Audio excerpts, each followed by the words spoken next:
A service of KIBMradio.com, the Internet's home for an all old-time radio.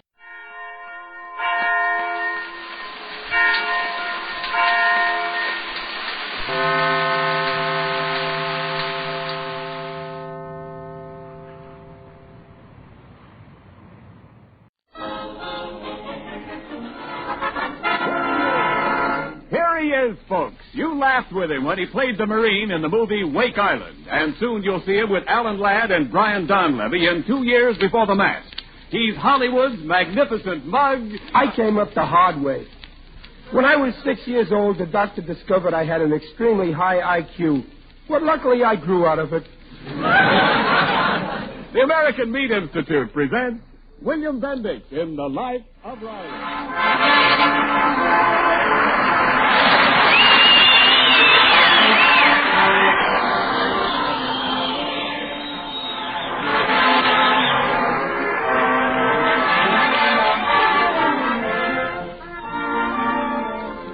The meat people of America, providing a great food for a great nation.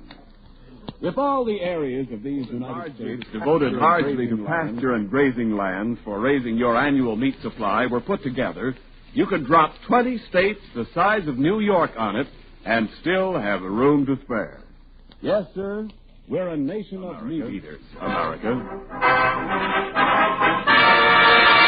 And now, on behalf of all those engaged in supplying meat to the nation, the American Meat Institute presents The Life of Riley.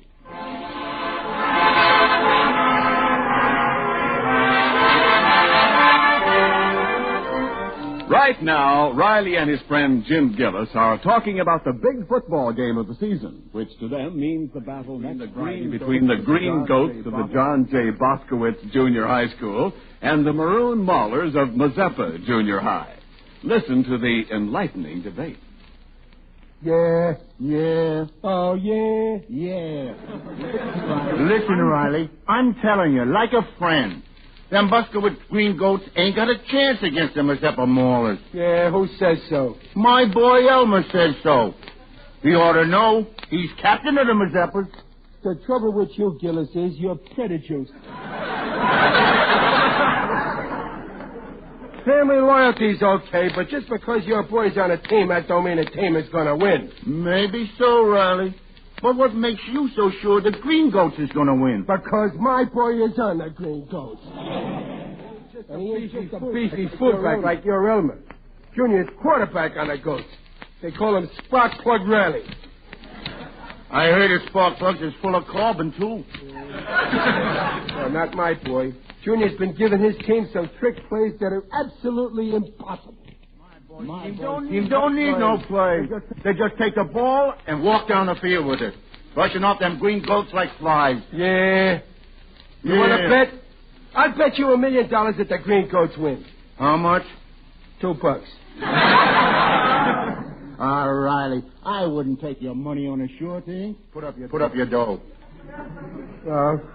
It ain't right to bet on school sports, or I would. Come on. Let's see the color of your money. You can take my word for it. It's green. But it ain't clean football when you bet money on it. Backing down, Well, I don't blame you. I ain't backing down. But instead of betting cash, I'll bet you a trip to the Bijou movie theater that my boy's team wins. Let's make it interesting, Riley. I see you that trip to the movies and raise you a dinner. Okay, we'll have dinner at Luigi's Spaghetti Heaven and Meatball Mardi Gras. Gillis, I see you at the movies and the dinner, and I'm throwing in our wives. It's a bet. They go, too. In a taxi. I see the taxi and raise you flowers for the ladies. And a new hat for me to be wearing. I'll be wearing the new hat. Okay, you're on, Riley. Okay. And the loser pays off right after the game. Movies, dinner, flowers, taxi, and a new hat for the winner. Right. Loser pays off. And Gillis, when I say loser, I do mean you.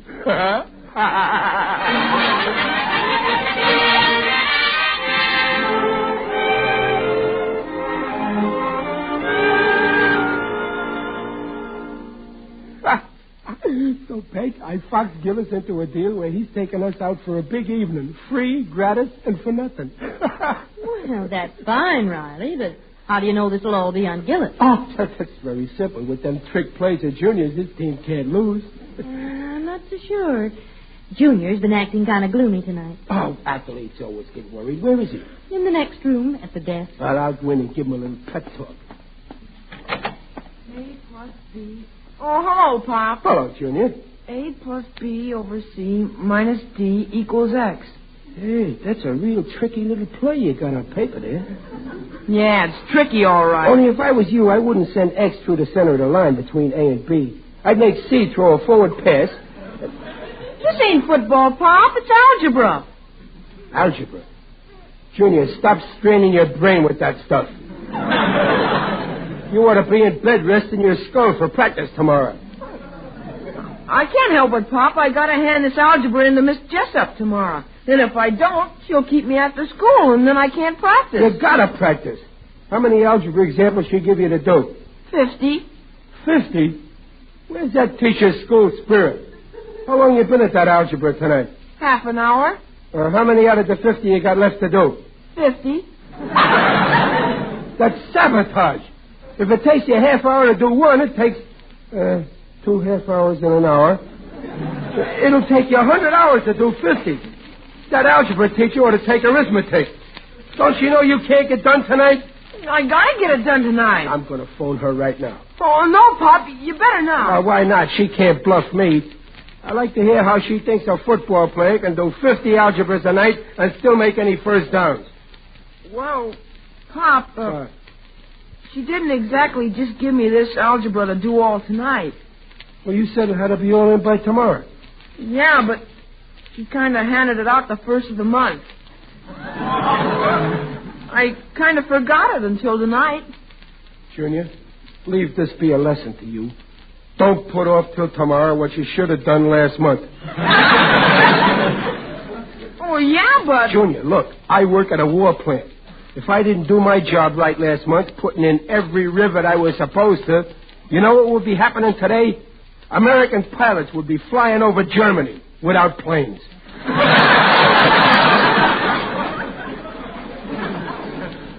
Oh, yeah, but Pop... Look at you. Stuck with 50 problems and no practice. And me with a bet on your team. It's wrong to bet, Pop. Don't change the subject. I had a better backwater in front of Jim Gillis. Now your team's got to win or I'll get the ha-ha. Come on, get busy on that algebra and hand it in tomorrow so as you can practice. Oh, gosh, Pop, you just proved it couldn't be done by tonight. Oh, certainly it can be done. All you got to do is do it faster. Okay, but I won't be any good at practice tomorrow. And if the quarterback's no good, the team goes to pieces. Yeah. And if the team goes to pieces, they lose the game. And I got another mouth to feed. Jim Gillis and his wife, too. You have to buy him dinner? Yeah. And can they eat? If you leave an arm on a table, Gillis starts putting ketchup on it. And... Junior, my head is made up. Give me that algebra book. What are you going to do, Pop? I'm going to do this homework, and you're going to bed. Oh, gosh, thanks, Pop, but can you do algebra? Can I do algebra? I'll breeze through them 50 problems like nothing.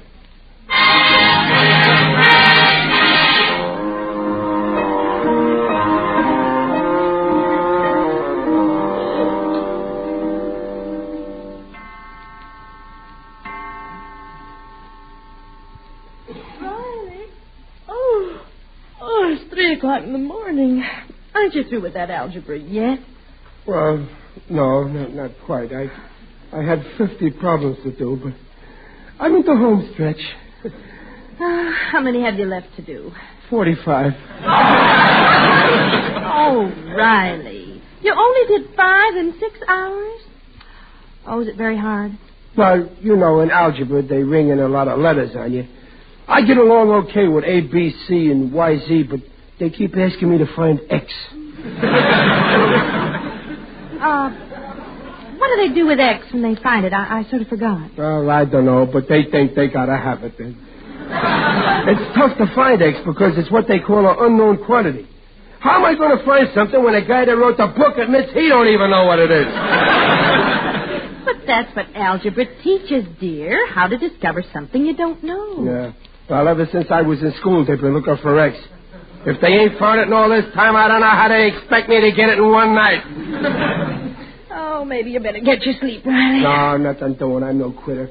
I'm doing this stuff if it takes me all night. And Junior's turning it in the morning so as he can practice and win that game. What time did you say it was, Peg? 3:05. I'll bet that money-mad Gillis is sleeping like a log.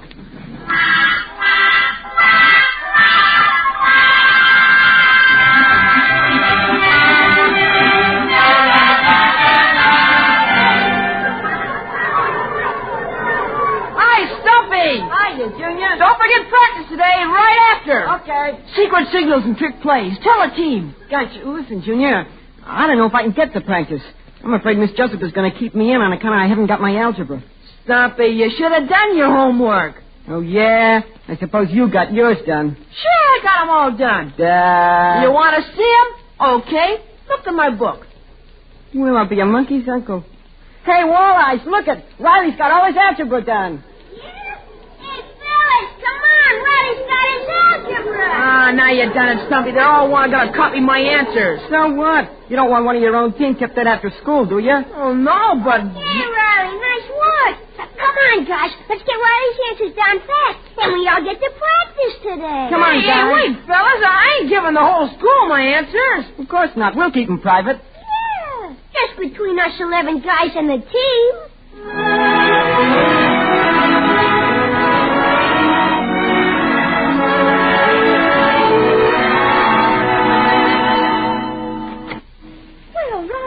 You home from work? Oh, my, you look tired. Oh, what a day I had. I had to work with one hand. I used the other to prop open my eyes. No wonder, after being up all night doing Junior's homework. I got it done, didn't I? All 50 answers, neat and good. Gillis kept asking me what was I so sleepy for. Did I burn him up? Oh, how? I told him I dreamed I won the bet, and when he was paying off with dinner, I ate so much fancy food it gave me a nightmare. Boy, I got that Gillis worried. I hope I can keep awake until it's time to go to sleep. Well, why don't you take a nap before dinner? No, I guess I will. But wake me up as soon as Junior gets home from practice. Well, he is home. Huh? Uh-huh. Couldn't have been a very long practice. Hey, Junior, what goes? Why ain't you practicing? A plus B over Y minus C equals X. Junior, this is where I came in yesterday. Is that algebra again? Oh, yeah, Pop. Some more of that Miss Jessup's work. Junior, did she give you more algebra after you handed in them 50 examples I did last night? Oh, yes, sir. I handed in my answers, and then the rest of the team handed in their answers, and we was all set to go to practice, and all of a sudden that Miss Jessup says, by an odd coincidence, I find that 11 boys in this class all have the same answers. So what? 11 boys all know their stuff. And then she says, by an odd coincidence, these 11 boys are all on the football team. Oh, is that so? I suppose with her it's a crime to play football, huh? And then she says, and by an odd coincidence, these 11 boys are the same 11 boys who are getting 50 more problems to do tonight. What? She can't do that to me. So we all had to come home and do algebra instead of practicing. No practice. After me working all night. And if we don't have the new 50 done by tomorrow, she says we can't play the game at all. We'll be ineligible. I've heard enough. That Miss Jessup is a spy from Mazeppa High. She's working for the wrong school. She must have half of Gillis's bet. This is a frame-up. Oh, gosh, where are you going, Pop? I'm going to see that Mrs. Jessup and give her some pieces on my mind. I'll give her algebra. Mrs. Jessup, I'll tell her, if A for algebra equals B, we get beat in that game tomorrow, then X is going to be the unknown place where you'll be looking for a new job.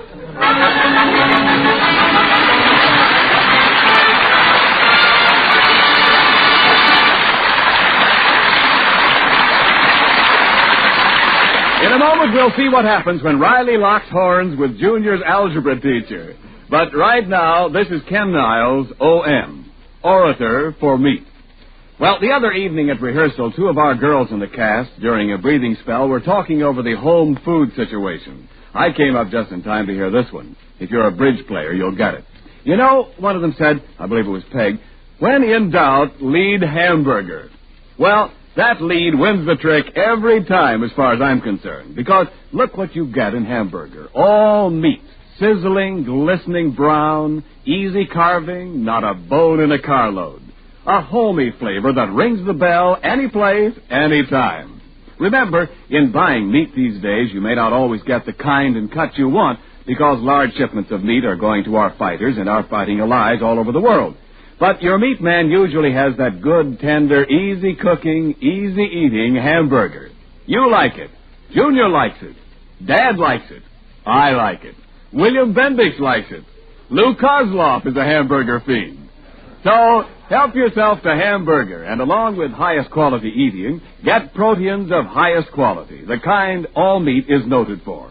Meat, you know, is a yardstick of protein foods because meat measures up to every protein need. And now back to the Life of Riley with William Bendix as Riley. We left Riley on his way to see Junior's algebra teacher and deliver a lecture on the evils of homework for football players, especially when the father of one of the players stands to lose a bet and eat crow if the team loses tomorrow's big game. As we rejoin Riley now, he is tapping a bit nervously at the door of Miss Jessup's apartment. Yes? Good evening, teacher. Miss Jessup. Junior Riley is my father.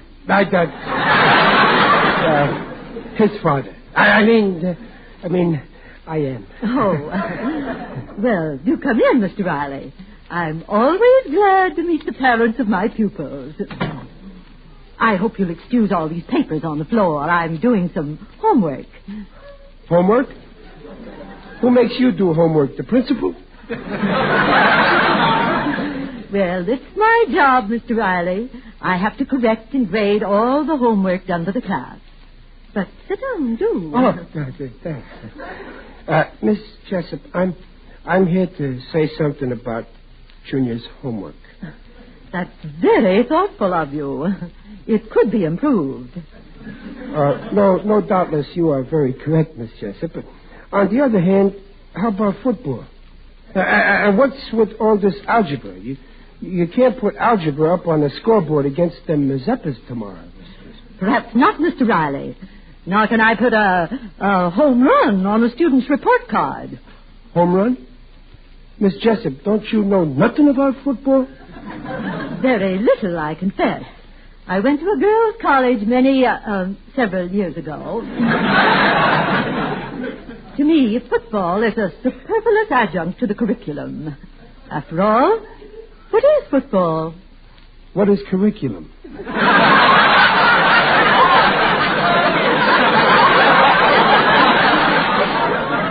I am not averse to helpful exercise, but in the larger game of life, Mr. Riley, algebra is more important than any sport.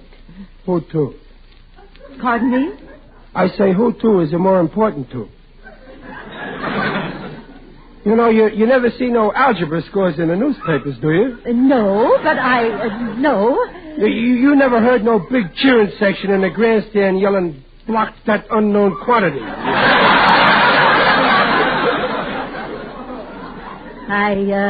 I've never heard a cheering section yelling anything.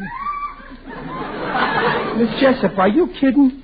You never saw a football game? No, Mr. Riley, I'm not kidding. Miss Jessup, you've been going to school too much. I'm taking you personally to that game tomorrow. May I? Why, I'd love to go. Oh, that's swell. Now, listen, you want to see a good game, don't you? You want to see your school win, huh? I would not be averse to a favorable decision if the boys play at all. Play at all? They gotta play. It's the big game. You ain't gonna stick to that fantastic idea of them handing in 50 algebras tomorrow, are you? I most certainly am. Oh, have a heart, Miss Jessup. Look, them boys give you 50 algebras today, and you sock them 50 more. Yes, Mr. Riley. By an odd coincidence, 11 boys with the same set of answers. So what? Look, there's only one right answer to any one of them gimmicks, am I right? Certainly. Okay, now I got you. Everybody that gets the right answer gets the same answer. What's so funny with them 11 being right? Nothing. That would be fine. But they all had the same answers, and every answer was wrong. Wrong? My answers, the Junior's answers were all wrong? They were? What a revolting development this is. Were the answers very wrong? Fantastically wrong. You see, Mr. Riley, it was obvious that all the boys had copied their answers from one boy, who, I'm afraid, is not on par mentally with the average 13-year-old child.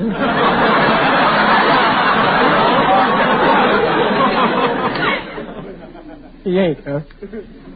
I pity his poor parents. Yeah, especially his father. I had no choice but to discipline them. But that team's got to play tomorrow. Listen, why take it out on all of them? Why don't you just punish the boy that gave them all the wrong answers?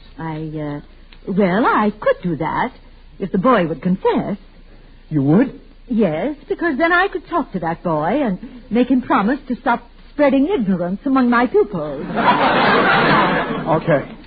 The team's got to play, so if you promise just to punish him and let the rest of them play, I'll tell you what boy got the wrong answers. I promised. Okay. I'm the boy. Oh, Mr. Riley, a grown man. Well, not quite. I'm still grown. I did Junior's answers, so they all must have taken his. I mean mine. I see. So now you'll have to let the team play and just punish me. I wear a size 7 and 5/8 dunce cap. Very well, Mr. Riley. I'll keep my bargain. The team shall play. Oh, thanks. That's great. Now, for your punishment, just sign this slip of paper. Is that all? Well, sure. Give it here. There you are. It's all signed. Now, perhaps you'd better read it, now that you've signed it. Mr. Riley, I want you to carry out what you promised on that paper. Oh, sure. Let's see. I hereby agree to attend all classes assigned to me at adult night school. Hey, nothing doing. Give me back my signature. I can't go to school now. I'm 38. How'll it look? I'll never see my wife. If you want that team to play, you'll report to my algebra class for beginners tomorrow night. After 25 years, I'm going back to school. What a long recess.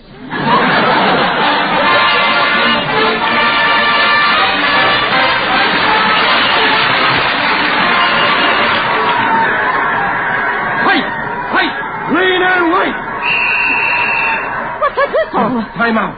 What's the situation now? It ain't good. It isn't good. You said it. It's rotten. 5 minutes to play, 6-0 in favor of the Mazeppas, and we got the ball on our own 1-yard line. Well, that isn't so bad. All one of our boys has to do now is take the ball and run 99 yards through the other team. That could be done. Sure, if he was a tank. Oh, football is so thrilling. I'm glad you brought me, Mr. Riley. And wasn't it sweet of the team to present me with these flowers? Oh, they appreciate you letting them play. They might have appreciated me who done their algebras for them. After all, a 10-cent cigar only costs 15 or 20 cents. But you did the problems wrong. Well, all right, then one measly cigarette. They're starting again. Squash them like grapes and pick up the pits. 3 cheers for John J. Bosco. Mr. Riley, I echo those sentiments. They're lining up. If Junior don't throw a forward pass now, I'll disown him. He's going. It's a beauty. Stumpy's going for it. He's going to fumble. Oh, I'm so glad. No, he held it. He's running for a touchdown. He's over. The score is tied. Give up the grapes and pick up the seeds. 3 cheers for John J. Buster. Oh, it it. Oh, now look, if we can kick a conversion, we get an extra point. We win by 1 point. Oh, I can't keep the figures in my head. Miss Jessup, you should give up algebra and take up arithmetic. Take my word for it. If the ball goes over that thing that's out there between the posts, it's our game. Look, isn't that Junior? About to kick? Yeah, my boy Junior. Block that kick! Block that kick! No! Here he goes. We win! We win! Have I got a son or have I got a son? Oh, it was very gratifying. Oh, I must see all the games. Ah, you're okay, Miss Jessup. You're a good sport. And what a sense of humor. Humor? Yeah, that gag you pulled on me about going to night school. For a while there, I thought you meant it. What a killer. Well, I'll be seeing you sometime. Mr. Riley, you'll be seeing me in my class at night school tonight. You weren't kidding? I most certainly was not. You'll be there at 9 o'clock. Yes, teacher.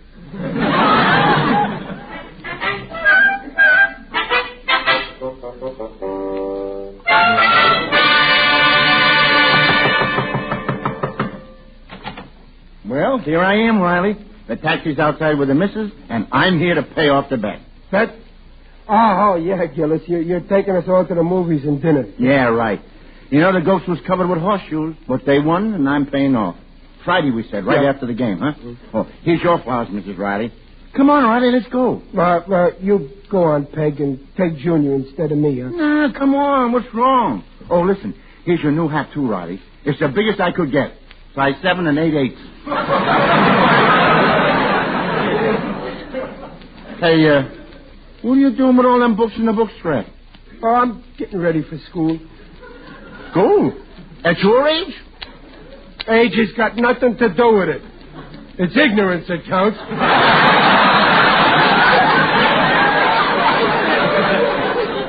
I can't collect my bet tonight because I signed up with Miss Jessup. I got to go to night school. Algebra for beginners. What do you know? School days, 0. Cut it out, Gillis. I ain't no kid. Well, I guess I better go. Hey, wait a minute. What's that sticking out of your pocket? Oh, that's an avocado. What for? That's for the teacher. I couldn't find an apple. The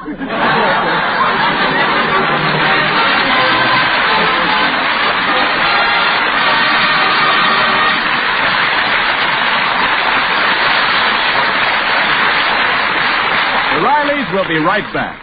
You know, Mrs. Niles and I have a theory. You don't need to coax people to eat a good breakfast. Now, take me, for instance. Just put a platter of crisp little pork sausage links in front of my plate at breakfast, or a few slices of golden brown bacon, just long enough for me to get one whiff of that breakfast meat fragrance, and boy, I eat. So I suggest that in order to get folks to eat more of the breakfast they ought to eat, you women add a little more breakfast meat to the breakfast table. And just as a reminder, may I mention that there's a wealth of food energy in those good breakfast meats, as well as the right kind of proteins in every meaty bit of lean. All meat has the right kind of proteins, right to grow on, right to maintain body tissues on. Meat is a yardstick of protein foods because meat measures up to every protein need.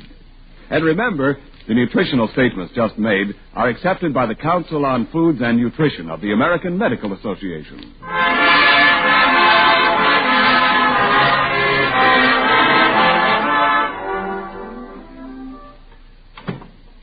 Oh, Pop, home from school already? Yeah. Riley, what are you doing? My homework. Homework? Yeah. I got 50 problems to do. Oh, Pop, you go to bed. I can sleep tomorrow. I'll do your homework. You will? Gosh. Thanks, Junior. Oh, but Riley, 50 problems the first night? Well, yeah, you see, the teacher caught me in the coat room smoking.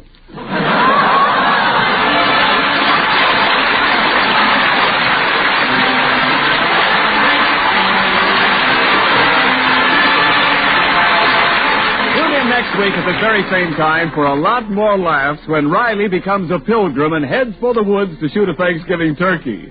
The Life of Riley stars William Bendix and is sponsored by the American Meat Institute. William Bendix as Riley appears on this program by arrangement with Hal Roach. The Life of Riley was directed by Don Bernard with music by Lou Kozloff and came to you from Hollywood. This is Ken Niles saying, see you next week. This is the Blue Network. 7:30 KECA, Los Angeles. Transcribed.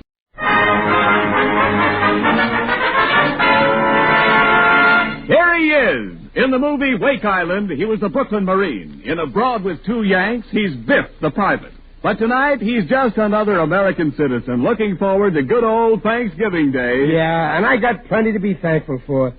This year, our family's going to have a turkey filled with chestnut. When I was a kid, we had a chestnut filled with turkey. The American Meat Institute presents William Bendix in The Life of Riley. And later, during our show, we'll have a special visit from your favorite Hollywood correspondent, Jimmy Fiddler.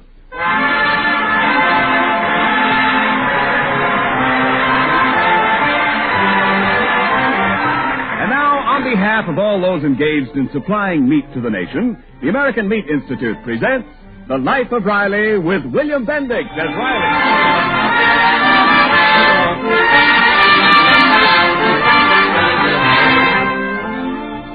The Rileys have just witnessed a performance of a Thanksgiving play at the high school, and right now they're waiting for their daughter Babs outside the stage door. Why, I thought the play was fine, especially the way Babs played Priscilla. Yeah, Babs was good. And I got a laugh when Captain Miles Standish's beard fell off. Boy, was his face nude. Oh, if I was Priscilla, I'd sooner marry Miles Standish than Elmer Gillis. But the Gillis boy was playing John Alden. She had to marry him. That's history. Now, wait a minute. If they were so stuck on getting history into it, answer me this. Where was Nathan Hale? Nathan Hale wasn't a pilgrim. Pop, you're all mixed up. Junior, a little respect, please. I know history, too. Nathan Hale was the fellow who said, I regret that I have but one wife to give to my country. Riley, if you see any of Babs' teachers, don't talk history with them. Believe me, that play wasn't history. And that Elmer wasn't a pilgrim. He was a grim pill. What an actor. He ain't got enough life in him to play a dead body, that guy there. Riley, here's Elmer's father. Well, if it ain't the Riley. Oh, hello, Gillis. I was just saying how your boy Elmer played John Alden. Great. Thanks. And whatever you've been saying about my boy Elmer's acting goes double for your daughter Babs. Well, Oh, dear. Those pilgrims sure lived in romantic days. Sometimes I wish we'd been born in those days. If we had, we'd be pretty old by now, huh? I suppose you might have married Captain Miles Standish instead of me, huh, Peg? Well, it depends, Riley. You think you could have kept us some fresh turkeys like John Alden kept Priscilla? Well, sure. I know how to shoot a gun. Remember the time we had a shooting match down at Cohen's farm? Didn't I shoot the cigar right out of Muley Durkin's mouth? Well, sure you did. But the target was a tin can on a fence. Was it?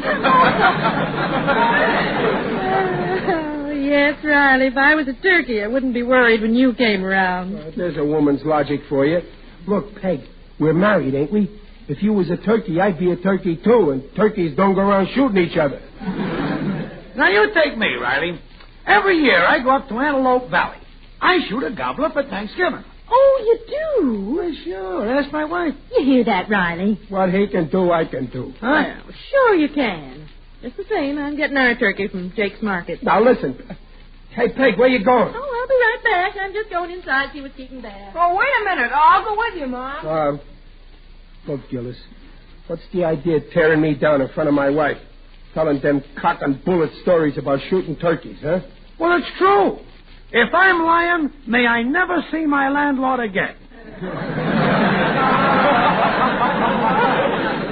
I still don't believe you. On the level, Riley. See, every Thanksgiving up in Antelope Valley, they have a big turkey shoot. The best 10 scores win a turkey. It's only $1 a try. And with $5, you're sure to win one. Oh, I can win a turkey at a shooting match, huh? Well, sure, it's a cinch. And Bigger Odell, the undertaker, he'd lend you his cabin he's got up there. Oh, that'd be perfect. Well, look, supposing a guy, naming no names, but suppose that this guy couldn't shoot so good and He wanted to show his wife he was a good shot. Suppose this guy loses in the match. Well, I know one man, again, naming no names, but he happens to be my children's father. This guy, if he loses in the shoot, he buys a turkey from some guy who wins. Oh, I get it, Gillis. Yeah. Well, the first thing tomorrow, I'm seeing Digger Odell and talking turkey.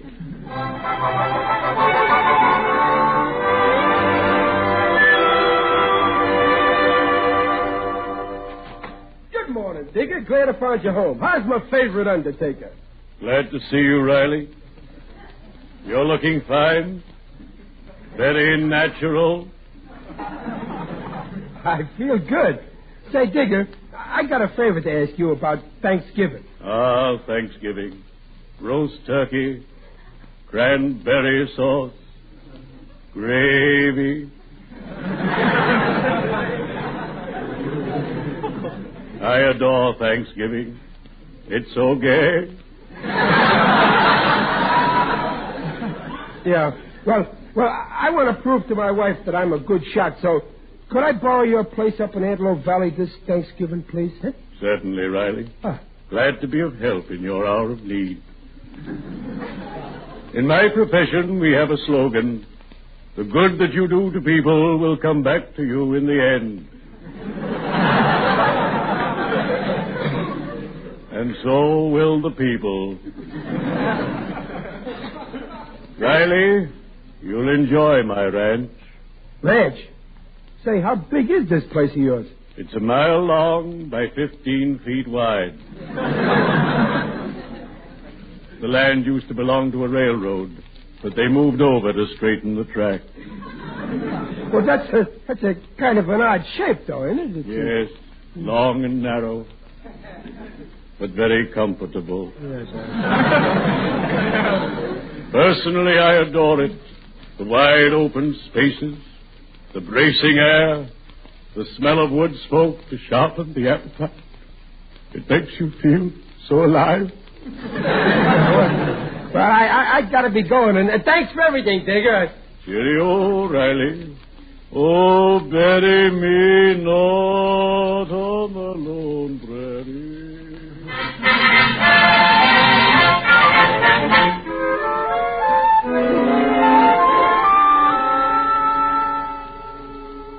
Well, since you asked me, Riley, I think spending Thanksgiving in the woods is silly. But you love Digger's Ranch. The house is filled with wide open spaces.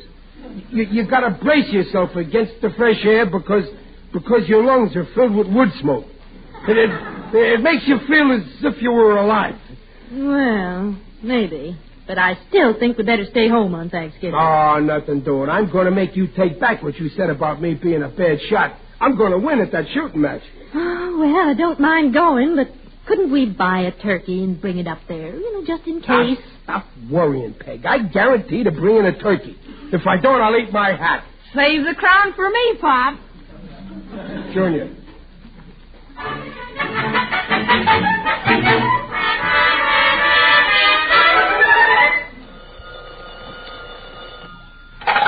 Hello? Oh, hello, Riley. I'm glad I got you in time. This is Gillis. Well, hurry up, Gillis. We're just leaving for the woods. The family's outside waiting for me. Oh, I got bad news, Riley. Huh? I just heard that the turkey shoot's been called off. Huh?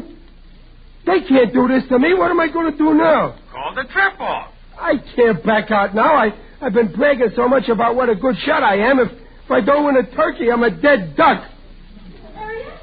I'm coming. I got to go now, Gillis.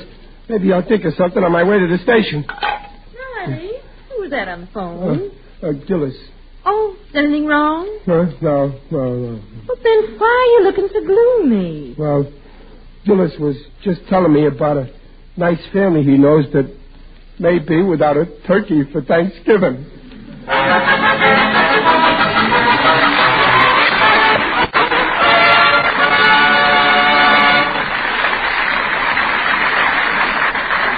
In a moment, we'll find out if Riley can wriggle out of his dilemma. But right now, this is Ken Niles, your Minuteman for meat. And my Minute's Worth tonight is on this question. What can you do about the cuts of meat you can't get these war days? And the answer is you braise the cuts of beef you do get. You see, our government is taking a big part of beef steaks and beef roasts these days to feed our fighters. So a lot of the beef left for us on the home front is what we call the braising cuts. They're lean, and you must prepare them a little more thoroughly if you want to serve them at their best. So the American Meat Institute recommends braising. Now, braising is a little like roasting, and it's a little like frying. It's accomplished through low heat over a longer time and on top of the stove. You pan brown your short ribs or flank steak or pot roast or whatever you're braising. You add liquid, put on the cover, and let her braise. And boy, oh boy, braised beef, brown, glistening, drenched with gravy, tender though lean, is something to kiss your cook about. So, ladies, if you're hungry for kisses or compliments or just plain hungry, braise that beef. Remember, the braising cuts of beef are rich in proteins of highest quality, just as all cuts of meat. All meat is a yardstick of protein foods because all meat measures up to every protein need.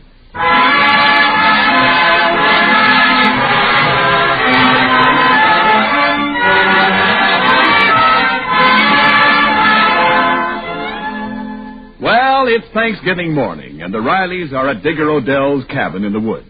Riley, determined to keep up his big bluff that his shooting skill will get him a turkey, is tramping through the woods, gun in hand, with Junior. Junior, I don't know why you had to come along. You're going to make me nervous when I'm aiming at the target. Well, I'm sticking with you, Pop. I want to see how you do in that shooting match. Don't even trust your own father. Hey, Pop, you said the turkey shoot was being held near Hooper Falls. We're going the wrong way. Look, there's the station. Yeah, I know. Junior, look, we got to have a father and son talk. It's time you knew something. I can't put it off any longer. Oh, you mean you're going to tell me about the bees and the flowers?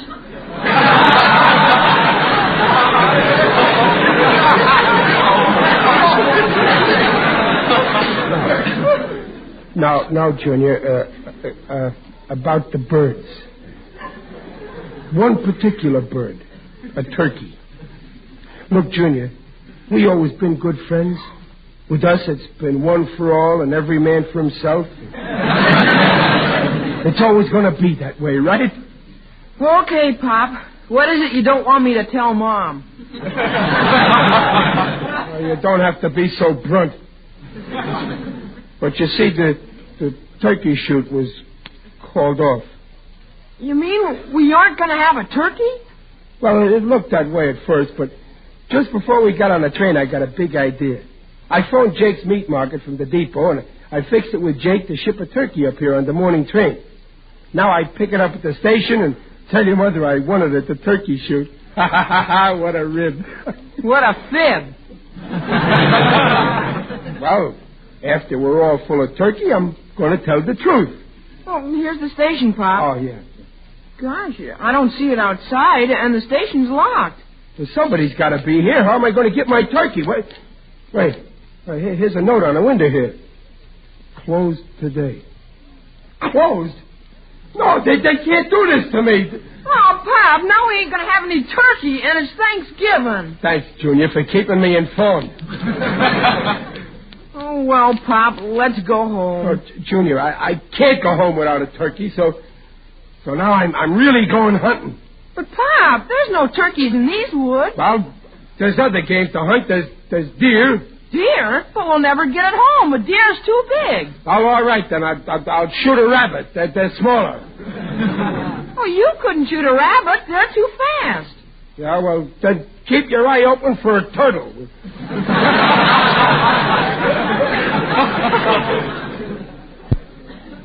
Gosh, turtle. Well, I heard it's very tasty. We can have turtle drumsticks and stuff the shell with chestnuts. Come on, Well, if you ask me, we're on a wild goose chase. Well, if we get a wild goose, that's better than nothing. Come on, let's...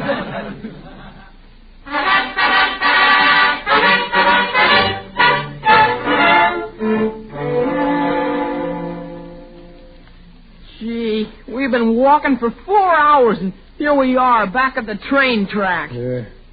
My feet would give their right arm to get out of my shoes. Junior. What? Did you ever hear of a mirage that looked like a turkey? No, Pop. Then look where I'm pointing. And if you see what I see, I'm going to shoot. It's a bird, okay, Pop. Listen. It's a turkey. A big gobbler. Junior, stand back. I'm taking aim. Pop, you're shaking. Should I hold a gun still? No, you better go hold the turkey. No, stay here. Get behind me, Junior. Let me shoot it, Pop. No. Look out now. I got a bead on him. I see him under the gun sight. Pop, he's coming toward us. I won't shoot till I see the white meat of his eye. 1, 2. You missed him. I couldn't have missed. Well, open your eyes and look. He's still coming at you, Pop. I'll get him this time. Ha! Pick him up, Junior. You didn't even touch him. And now he's running toward us. Junior, he's surrendering. He knows when he's licked. What the... Gosh, Pop. I think he likes you. Yeah.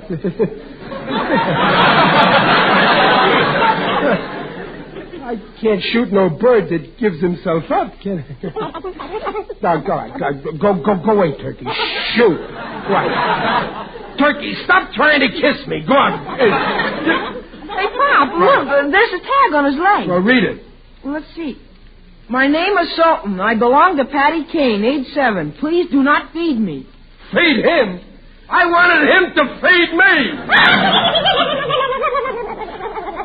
Gosh, what a Thanksgiving. No turkey. Well, it ain't right. I'm a law-abiding man. Don't I do my work? Don't I buy war bonds? Don't I let the government withhold my tax? And I have to go without turkey on Thanksgiving. It ain't right.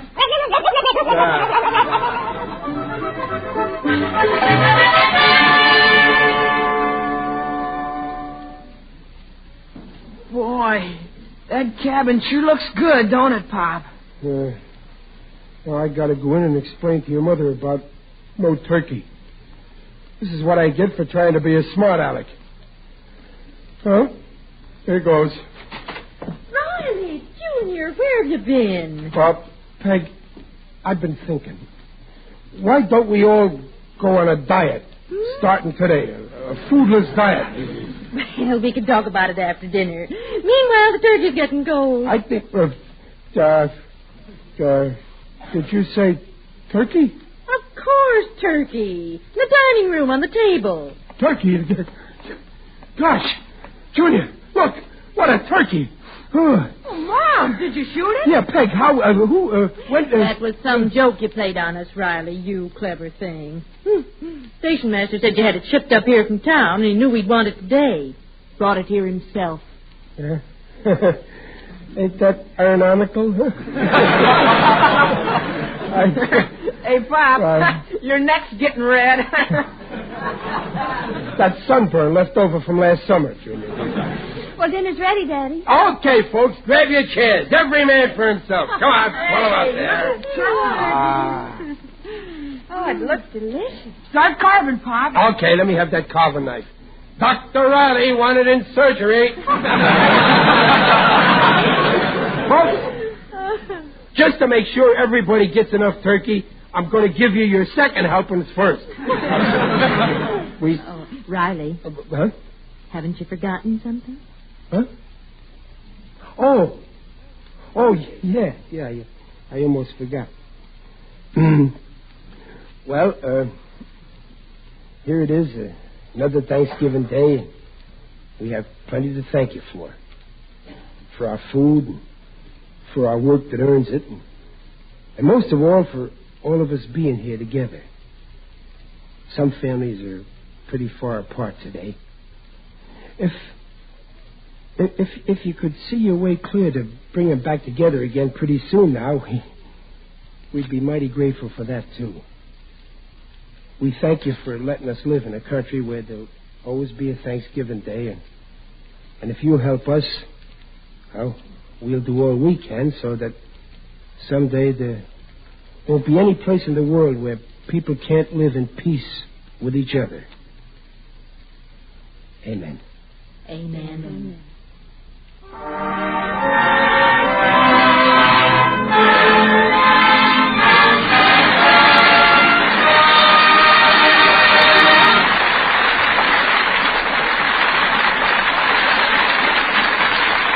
Riley will be back in a moment with your favorite Hollywood correspondent, Jimmy Fiddler.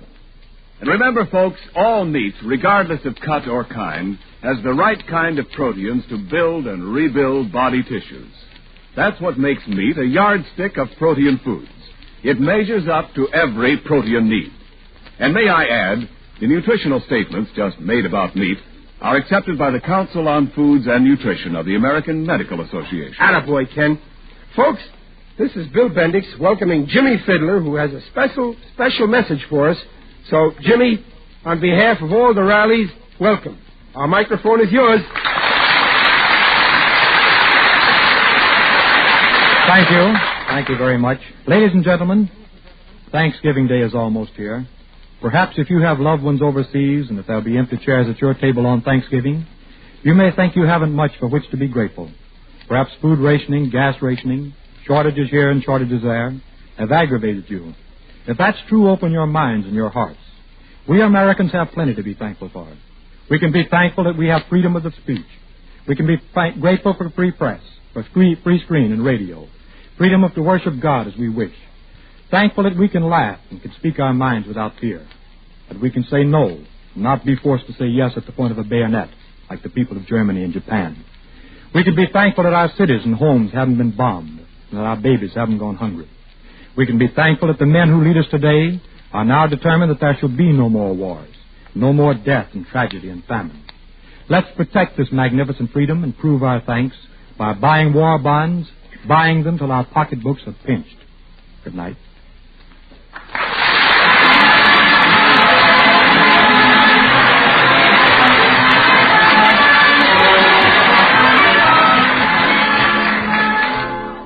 Follow The Life of Riley, starring William Bendix and sponsored by the American Meat Institute, next week at this same time.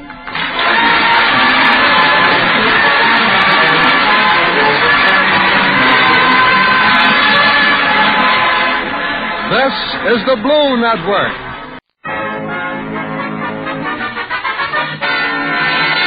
Here he is, folks. You laughed with him when he played the Marine in the movie Wake Island, and soon you'll see him in 2 years before the mast. He's Hollywood's magnificent mug. Well, I may not have looks, but I got brains. Why, I got brains in my head that I never even used yet. The American Meat Institute presents William Bendix in The Life of Riley.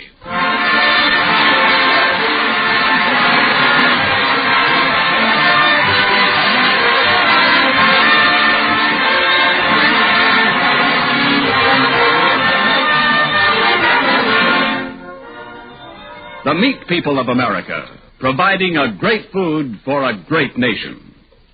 3 years ago this week, Pearl Harbor. 3 years ago this week, the meat industry was called on to rush more than 1 million pounds of meat to San Francisco docks to replace supplies destroyed by the Japs. It was on its way in 8 hours. That was meat's declaration of war, America, and meat has been in the fight ever since. And now, on behalf of all those engaged in supplying meat to the nation, the American Meat Institute presents The Life of Riley.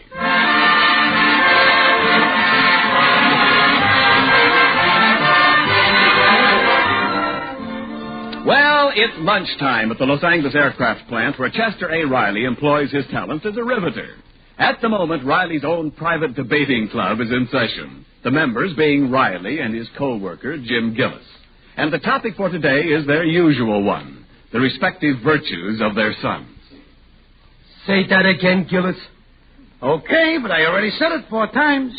My boy, Egbert, is the most popular boy in the John J. Boskowitz Junior High School. It's wonderful what fathers will do for their children. They'll even commit perjury. Listen, Riley, are you insinuating that I am distorting the facts? Oh, I wouldn't go that far, Gillis. You're just allergic to telling the truth. Listen, once and for all, how can your boy be the most popular boy in the John J. Boskowitz Junior High School when my boy also goes to that school? Quid. What do you mean, quid? Well, that's a geometry term. QED. Quid. Means I just proved you're wrong. I ain't talking geometry. I'm talking my boy Egbert. Listen, what makes you so sure your Egbert is the most popular? What makes you so sure your junior's the most popular? Don't change the subject. I asked you a question. Okay, I'll answer. All right. In the first place, you got to admit that my Egbert is good looking. Honest, Gillis, your boy ain't good looking. You're just used to him.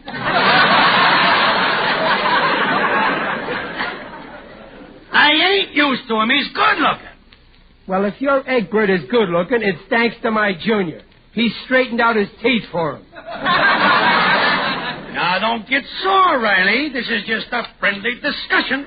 He's certainly better looking than your kid. Gillis, you're just prejudiced. How can you say Egbert is prettier than Junior when Junior inherited his looks from a very handsome man? Oh, I thought you were his father. Very funny, very funny. Okay, I'll give you a break, Riley. We'll call it a tie. After all, in boys' looks ain't everything. My Egbert is also smart as a whip. Well, maybe he is, but I never met a whip that did anything clever. My junior is smarter than a whip. And my Egbert ain't only popular with the pupils. Once, he even had tea at the principal's house. Well, my boy doesn't drink. Only milk. You're going to be stubborn, huh, Riley? Oh. Okay. Now, I'll prove to you Egbert's the most popular. Go ahead, I'm listening, with a closed mind. But remember, when it comes to popularity, my boy Junior was just re-elected president of his club for a 4th term. Well, maybe so, but hear me out.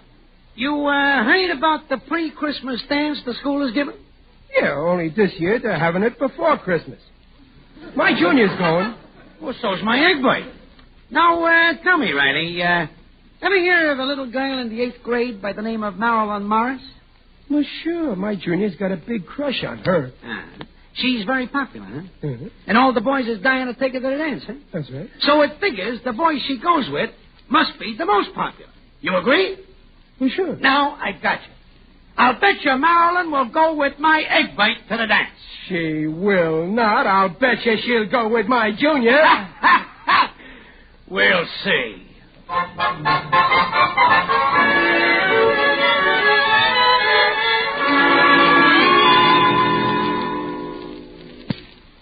Hello, Junior. Hello, Pop. Oh, I see you're playing with your chemistry set, huh? Oh, I'm not playing, Pop. I'm making an experiment. Well, watch out you don't stain the wallpaper.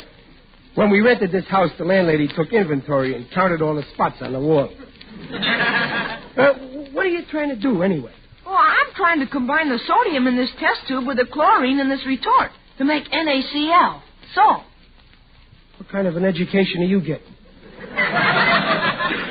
Since when does NaCl spell salt?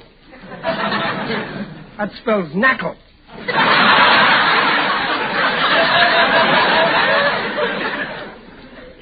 NaCl is a chemical symbol for salt, sodium chloride. Oh, Junior, salt is okay, but haven't you got something important to do, like making an important phone call? I don't have to make any phone calls. You know? Oh, well, then you've already asked her to go to your school dance. Ask who? Oh, this swell girl, this Marilyn Morris. She wouldn't go with me. How do you know she won't? Oh, gee, Pop. She's the most popular girl in school, and... well, I better go with Babs. Babs? Who's this girl, Babs? What kind of a girl is she? Babs, my sister.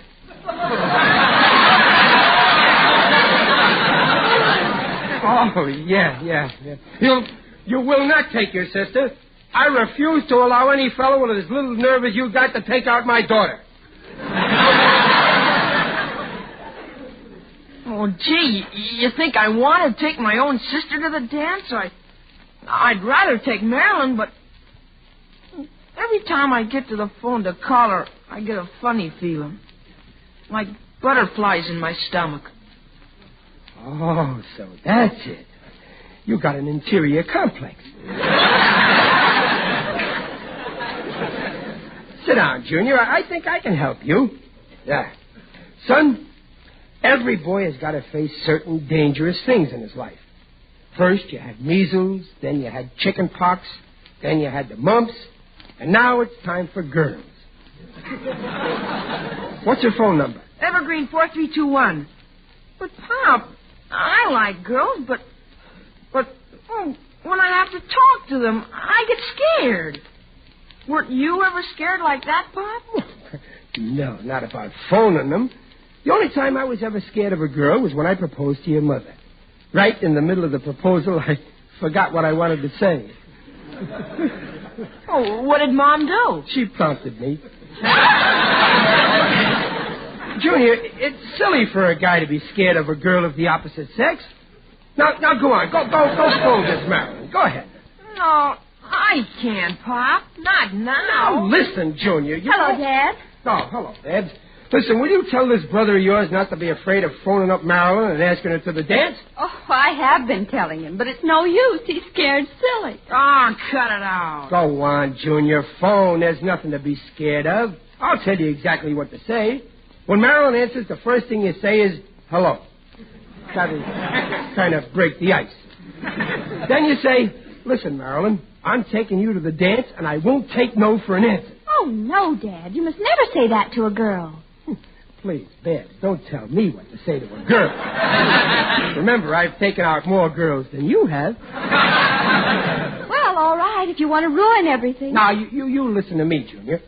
First you'll say no, and then you say, okay, if that's the way you feel about it, there's 1,000,000 girls I could take. And I think I'll take them. And then watch her snap up your offer. Oh, no, she won't, Pop. I know she won't. Junior's right. If a fellow ever spoke to me like that, I'd hang up on him. You will not hang up on him. You'll accept his offer. You'll go to the dance with this. But, Dad, no one is phoning me. Oh, yeah, that's right. Now, listen, Junior, stop stalling. Take the bulldog by the horns and phone Marilyn. No, I'm not phoning. I don't want to go to the old dance. I just want to be left alone. Oh, what brought that up? Riley, what's the matter with Junior? Ran out of the house? Oh, Mother, Dad's been trying to get him to phone Marilyn Morris and ask her to go with him to the school dance. Oh, Riley, will you let Junior take care of his own business? Now, but, Peg, the boy needs help. I'm only trying to build up his self-confidence. He's got to take Marilyn to the dance. What if he doesn't? He'll get along. No, well, I won't. That Gillis will jump. Gillis? Oh, so that's it. Oh, Dad, you're always arguing with Mr. Gillis about how wonderful Junior is. Well, what else can a father argue about? The election's over. Baseball don't start until spring. Well, I'll show that, Gillis. Hand me that phone, Babs. Riley, what are you up to? Well, if Junior won't phone Marilyn, I will. Oh, the Evergreen. But, Dad, you can't do that. Now, stop worrying. Riley, put that phone down. Every time you butt into Junior's business, you get him into trouble. Now. Hello? Hello. Hello. Please, could I speak to Marilyn, please? This is Marilyn. Who's speaking? You don't know me, but I'm a friend of Junior Riley. Oh, Riley, stop this nonsense. Who was that? Oh, that was my wife. I mean my mother. That was my mother. Oh, so you're a friend of Junior Riley. Oh, sure. You know Junior, captain of the football team, star first baseman and high-scoring forward of the basketball team. If that's what you phoned to tell me, I find it all very boring. Goodbye. Oh, wait a minute. Junior asked me to call you because he's got a sore throat. Junior wants you to go with him to the dance, and he won't take no for an answer. Oh, he won't he? No, and if he wants to, he can take 1,000,000 other girls. Well, let him. But... I'm not interested in any man who has to get some child to do his phoning for him. Goodbye. We were cut off. You mean she hung up? I told you that line of yours wouldn't work. That's funny. It worked with you, Peg. Yeah. But hearing it again, I don't know how it did. Now, Dumpling, now. Pop, where are you? Oh, there's Junior now. You better tell him what you've done. Now, wait, Peg. Stay here. Remember, you own 50% of Junior. I'm not going to have anything to do with it. Babs, honey. No, thank you, Dad. Not me. I'm not getting into this. This is the thanks I get for trying to be a father. Oh, here you are, Pop. Listen, Junior. Pop, I've been thinking things over, and I'm going to take your advice. I'm phoning Marilyn right away. Oh, now. Don't be hasty, Junior. No, you were right, Pop. There's no sense in putting it off. I got to do it sooner or later. Well, I gave you a choice, so do it later, huh? Please? Huh? Well, it's silly to be scared of girls. I'll show you I got nerves. No, Junior, don't phone. Hang up, Junior. But, Bob, you were just trying to get me to... Hello? Oh, hello, Marilyn? This is Junior Riley. Junior Riley. Well, you've certainly got your nerve calling me. You ought to be ashamed, getting your idiotic friend to phone me. What, Marilyn? I'll never speak to you again as long as I live. But, Marilyn. Hello? Marilyn? Marilyn? Bob, she hung up. She said something about an idiotic friend of mine that phoned her.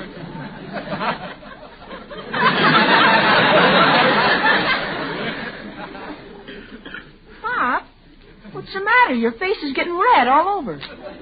Oh, that must be my tight shoes. Pop, you phoned her? Junior, I didn't mean any harm. I was trying to help you, and it ain't as bad as you think. But look, let's forget about it. You go to the movies. Wait a minute. Here's a quarter, Junior. Oh, Pop. Junior, come back here, will you? Believe me, there's a lot more important things in life than girls, and if you'll give me a little time, I'll think of one.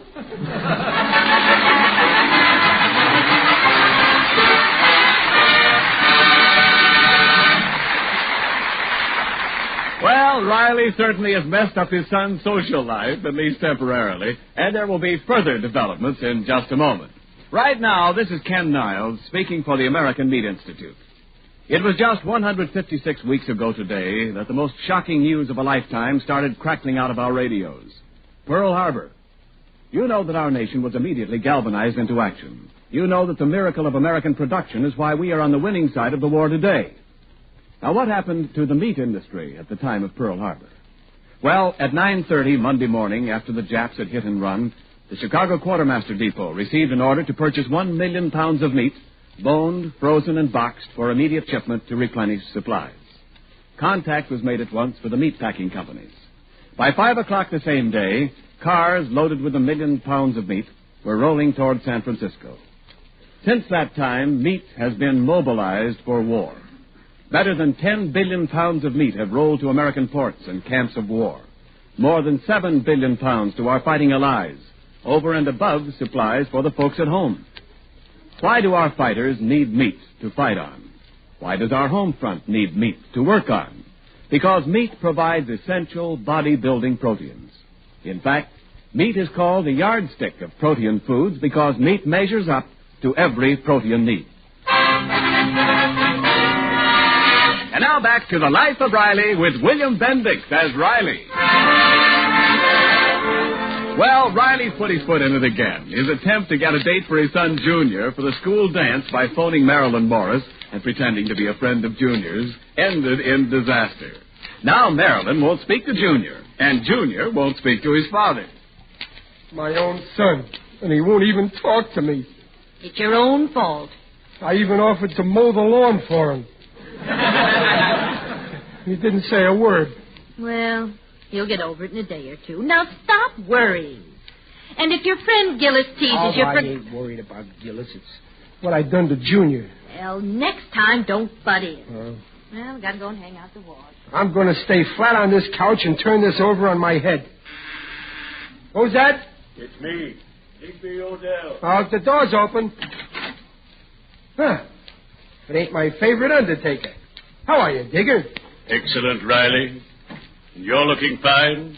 Very natural. wait, Digger. Let me hang up your coat. Oh, don't bother getting up, Riley. Just lie there on the couch. I don't mind. I think I'd rather sit up. You seem depressed, Riley, so I think I'll cheer you up. Have you heard the latest one? First man, it's a bad day for the race. Second man, what race? First man, the human race.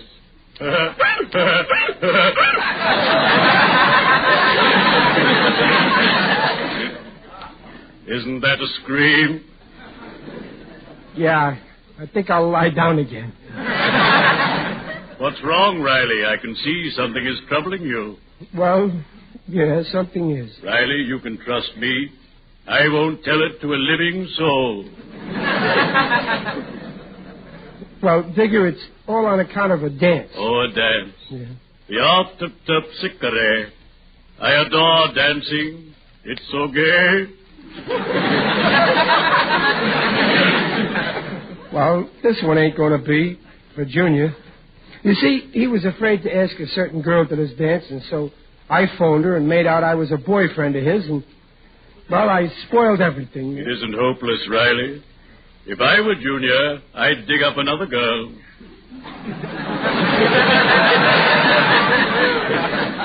Now, you could do that, Digger. But Junior wants to go with this particular Marilyn. I sympathize with the lad. When I was a boy, somehow I could never get a girl to go to parties with me. I don't know why. I was just as much fun then as I am now. I don't know. I wish there was some way to square things for Junior before he disowns me as his father. There is, Riley. Go to this girl and confess everything. Then she'll forgive Junior. Yeah, that's what I'll do. I'll go and confess. I'm glad I thought of that. Would you like me to drive you there? There's plenty of room in my car.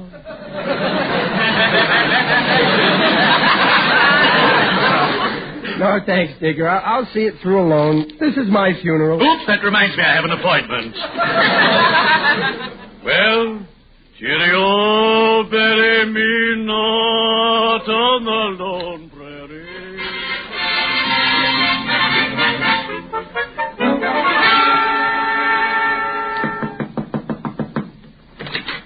Yes? Pardon me, does Marilyn Morris live here? She does. I'm her father. Well, could I see her, please, sir? What is it about? Well, I want to find out if she still hasn't got a date for the school dance. Indeed. Aren't you a little too old for that sort of thing? Oh, no, I don't want to take her to the dance. My wife wouldn't like it. I mean, my son wouldn't. I just want to tell her something. Oh, pardon me. I didn't know you had company. I haven't. You have, Marilyn. Oh? I'm Mr. Riley. Junior's my father. I'm his son. I'm pleased to meet you, Marilyn. Have a cigar. No. You, Morris. Mr. Morris. I don't smoke. You wanted to see me, Mr. Riley? Well, yeah, I wanted to talk to you private-like. I figured if you were alone, there's something I got to tell you just between the two of us. You can cough your head off, Mr. Riley, but I insist on being present during any conversation you have with my daughter. Well, Marilyn, yesterday you got a phone call from somebody who said he was a friend of Junior? Yes, and of all the silly little dopes I ever heard, he certainly takes the cake. My Junior is no dope. I mean his friend who phoned. Well, don't you think you're being a little hard on Junior's friend? She is not. I happened to overhear that conversation on the extension in my study. Father! And I must say, Mr. Riley, if the boy who telephoned is the type your son associates with, I forbid Marilyn to have anything to do with him. Now, listen now. The boy who phoned is a very fine tripe. He's a drip.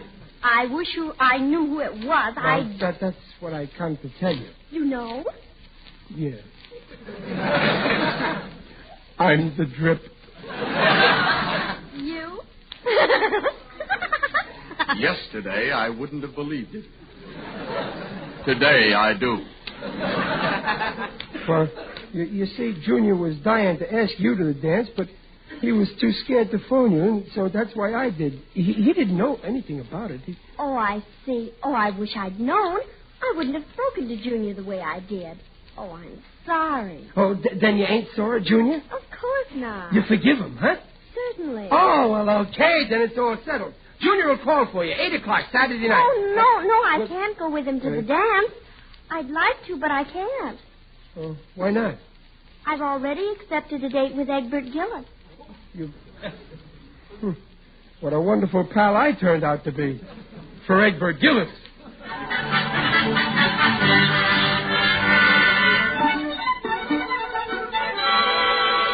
Well, we're off to the movies, Riley. Now, have a good time, Dumpling. Come on, Daddy, dear. Junior, are you sure you don't want to go to the dance tonight? I'd be glad to go with you. No, I don't want to go to the dance. Ah, you just leave Junior alone. He'll be okay with me. Go on, go ahead, go ahead. All right, then. Good night. Good night.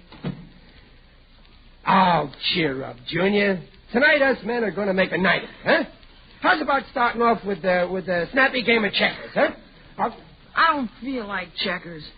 Well, then, how's about showing me how you make salt on your chemistry set? No, I just want to sit here and think. About what? Oh, about life and how mixed up it gets. Junior, you got to learn to smile. Listen, I heard a great joke today. Listen. First man, ain't this a bad day for the game? Second man, what game? Third man, the human game.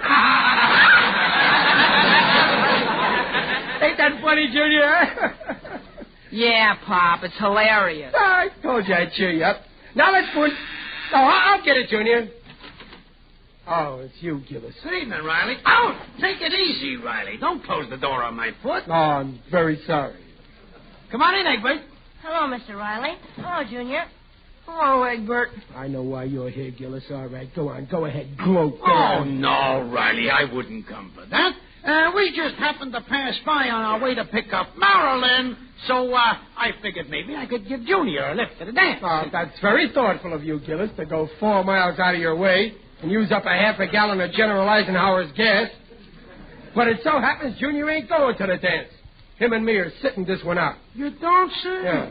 Oh, well, don't take it too hard, Junior. Some kids are cut out for social life and some ain't. It ain't that.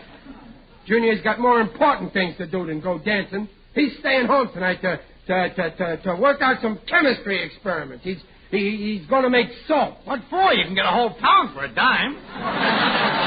He's inventing it with his chemistry set. So, that's baby stuff. Sure. My Egbert makes iodine with his chemistry set. Made a whole bottle of iodine last night. Well, he should have pasted a picture of your face on the bottle. How could you make iodine, Egbert? We don't learn that till a senior year. I did so make it, didn't I, Father? Yes, sir. The finest iodine I ever saw. How do you know? Did you taste it? You don't believe us, huh? No. Where's your chemistry set, Junior? In the other room. Okay, come on, Egbert. Oh, but, Father, I'll be late for the dance. No, you won't. You'll see, Riley. Whether it's social stuff or chemistry, my Egbert is a great little mixer.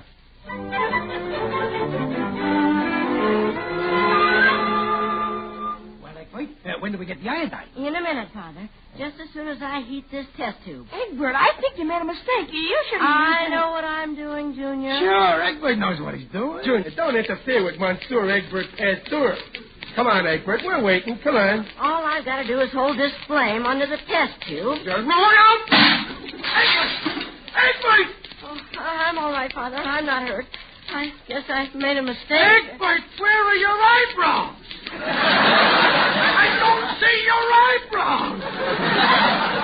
Holy smoke, his eyes are bald.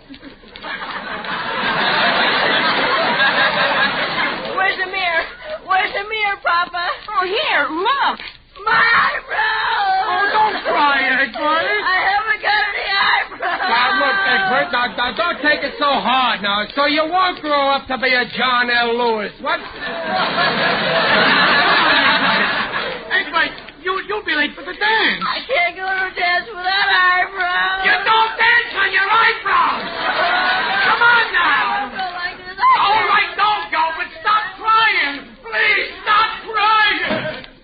Quick, Junior, get dressed in your best suit. Dressed? Yeah, if I know women inside of 15 minutes, you're going to get a call from a certain young lady whose initials are Marilyn Morris.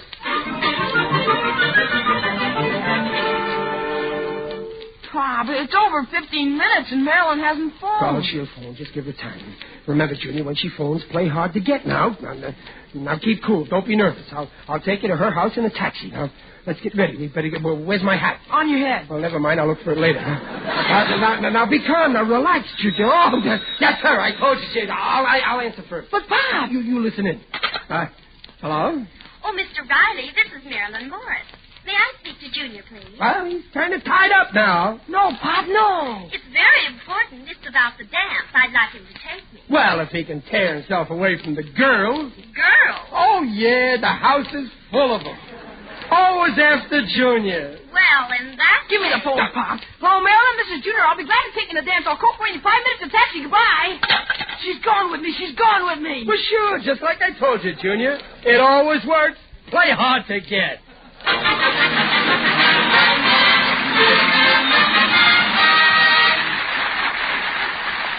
Here's a special message from our star, Riley himself, William Bendix.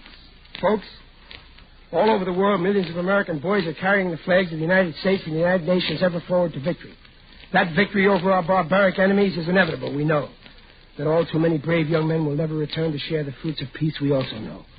If these men are willing to stake their lives on what they believe in, the least we, safe here at home, can do is to give them weapons they must have to fight with. We must buy war bonds, lots of them, more than we think we can afford. Each bond we buy is an investment in America's future and a tribute to those who are willing to die to protect that investment. Good night. Don't forget to live the life of Riley with us every week at this very same time. Next week, Riley goes to adult evening school and gets entangled with a love-starved female. We think you'll enjoy the result. This is Ken Niles in Hollywood saying good night. This is the Blue Network. 7:30 at KECA, Los Angeles. Here he is, folks. You laughed with him in the movie Wake Island, and soon you'll see him in Two-Faced Quilligan as a man with two beautiful women madly in love with him. Yeah. Why was I ever cursed with this fatal charm? The American Meat Institute presents William Bendix in The Life of Riley.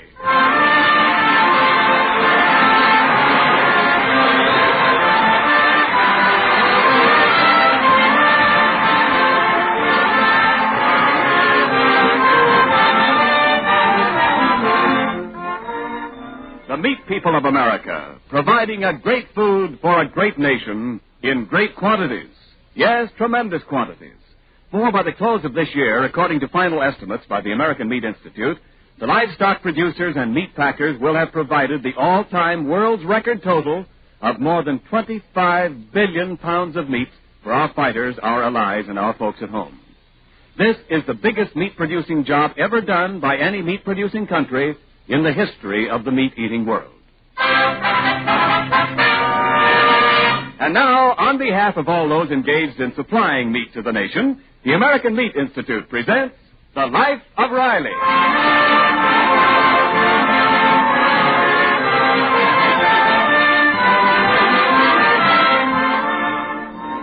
Some weeks ago, Riley helped his son Junior with his algebra homework, and by getting every problem wrong, almost wrecked the local school system. When things finally got straightened out, Riley discovered that he had been signed up by Junior's teacher, Miss Jessup, to attend her classes at adult night school. Ever since then, Riley's been wrestling with algebra 2 nights a week because, in his own words, I figure like this, Junior. With this night school education, after the war, I'll get an office job. I'll sit with my feet up on a desk. Sounds swell, Pop. Maybe I'll even get to be an executive. And then I'll have 2 desks, one for each foot. Boy, that'd be great if you were an executive. Then when I graduate from college, you can make me a vice president. Oh, nothing doing, Sonny. You're starting at the bottom of the ladder, just like I did. Now, let me finish my homework. How's the algebra coming, Pop? Pretty good. Only the teacher, Miss Jessup, keeps on asking me to find eggs. Other women her age are trying to find love, or a husband, or both. But all this dame wants to find is eggs. Oh, I know Miss Jessup, Pop. Don't forget, she teaches me algebra in the daytime. You know, Every time I ask her how you're doing, she kind of changes the subject. Well, you know teachers, they don't like to brag. But just between you and me, last night she said I was the only pupil whose IQ equals X, the unknown quantity. Well, I hope you do good in your algebra test tonight. Oh, I ain't worried about that test, because I probably won't be there to take it tonight. I was sort of planning to go to the ice rink with Joe Hickey. Gosh, Pop, that's playing hooky. Well, if you want to put it that way, I'm playing hooky to see some hockey with Hickey. But listen, Pop, you gotta take that test tonight. And you gotta get the best mark in the class. I'm depending on you. Well, Junior, it's nice that you're so interested in your father's education, but what do you mean you're depending on me? Well, Adolph O'Brien's old man is in your class. Yeah, Egghead O'Brien. Yeah. And Adolph was bragging how his father is the smartest one in your class. Is he kidding, Junior? That guy O'Brien is the next thing to an idiot. I ought to know. He sits right beside me.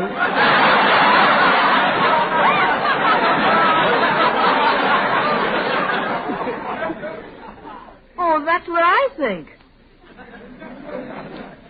So I bet you'd get a higher mark than Mr. O'Brien. I put up cold cash.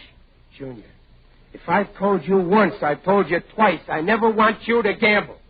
Oh, gee, Pa. Gambling's for suckers. When you bet your hard-earned money on a horse race or a prize fight, how do you know that the horse race or the prize fight ain't been fixed? But, Pop, this is different. I'm not betting on a race or a fight. I'm betting on your brain. Oh, yeah, that's true. It is a little different. My brain can't be fixed.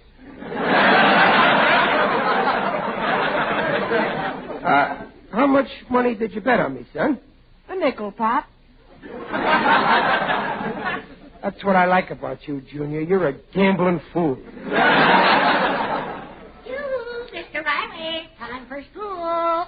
O'Reilly, there's somebody calling you. No, that's Waldo Binney from next door. He goes to the night school, too. I'm coming, Waldo. Hurry up or we'll be tardy. Okay, Waldo. Say, Peg, I want to bring Miss Jessup some of that swell chocolate cake we had for supper, huh? All right, here's some, Riley. Don't knock off the frosting. Oh, yeah, that's right. Look, Junior, let me take your lunchbox to carry it in, huh?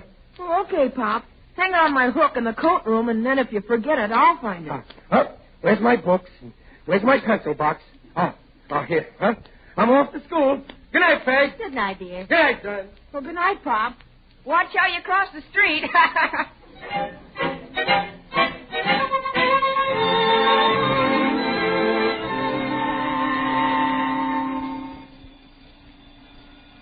Time is up.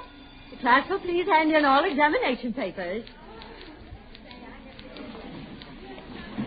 I said time is up, Mr. Riley. Oh, gee, Miss Jessup, this is the only place where there's a law against overtime. Hurry, Mr. Riley. Hand in your paper. Mr. Riley, you have the most amazing faculty for always being late.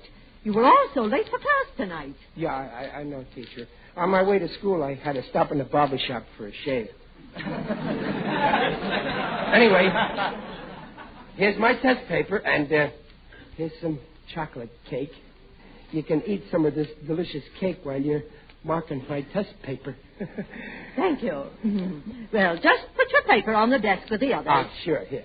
And I'll put the cake right next to it so you'll know it's my cake. One more thing, Mr. Riley. Mm-hmm. You were talking all during the test.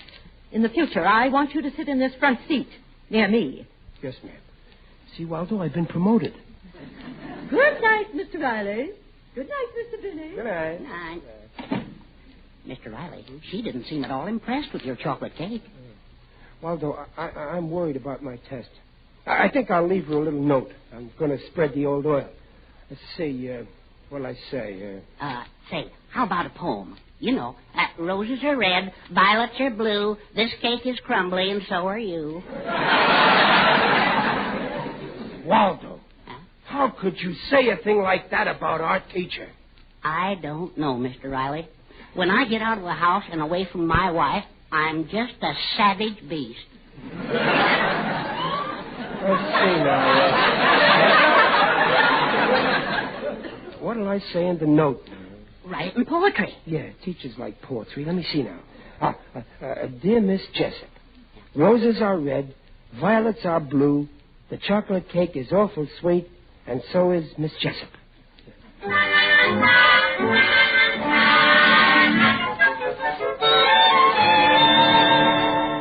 Good morning, Dad. Oh, good morning, Dad. What's the joke? How was school last night? Okay, why? Who'd have believed it? My own father, a Casanova. Who's a Casanova? I'm a citizen of Brooklyn, and you know it. But, Dad, Casanova was a great lover. Oh. Well, what's that got to do with me? Oh, I found this note in the lunchbox you took to school last night. Note? I don't know nothing about no note. Dearest Chester, darling. Chester, darling? Dearest Chester, darling, I guess I must be in love. I watch you all during class, and I hate to hear the bell ring because it means we must part. Babs, I don't get this. Lately, you don't smile at me so much, and I think you're fickle. I never smiled at her. Oh, so you know her. No. I don't know her at all.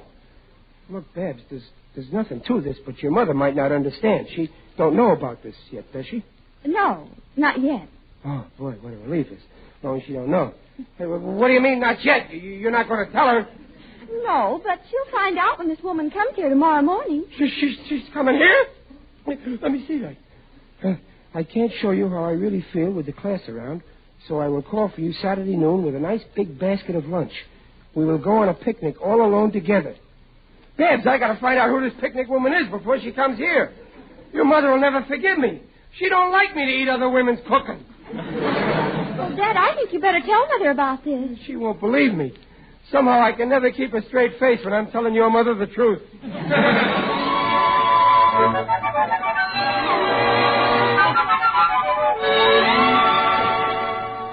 Well, go on, Riley. I'm listening. Yeah, Dumpling. Well, this here fella who's in my class at school. Yes, you told me that part. He got this mash note from some woman in the class. Go on. Yeah, well, he says he don't know who wrote it, so... I don't believe him. But Dumpling, he swears... I don't care if he swears till he's black and blue. I still don't believe him.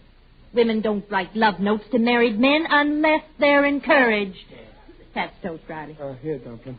You know the saying, where there's smoke, there's fire. How old's this friend of yours? Huh? Well, he's about my age. No fool like an old fool. Friend ought to be ashamed at his age. Puppy love. Well, in this night school, the kind of women we got in the class, it's more like old dog love. See, my friend is sure in a spot. You don't think he should tell his wife he don't know this woman? Huh? Well, he can try, but no woman in her right mind would believe a cock and bull story like that. That's what I think. Look, Dumpling, supposing I was the fellow who got the love note. Don't be silly, Riley. Who's going to write you love notes? Pass the sugar. Well, just suppose. Just let our imaginations run amok. Just suppose this here woman showed up at our house tomorrow, like she says in the note, to take me on a picnic. What would you do? Well, I don't know exactly, but I can tell you this much. It wouldn't be a picnic for either of you. Oh. What's the matter, Riley? Why are you pushing your eggs away? Haven't even touched them. This friend I'm talking about took away my appetite. Oh, stop feeling sorry for your friend. He deserves everything he's going to get. Yeah. Something tells me he's going to get plenty. Well,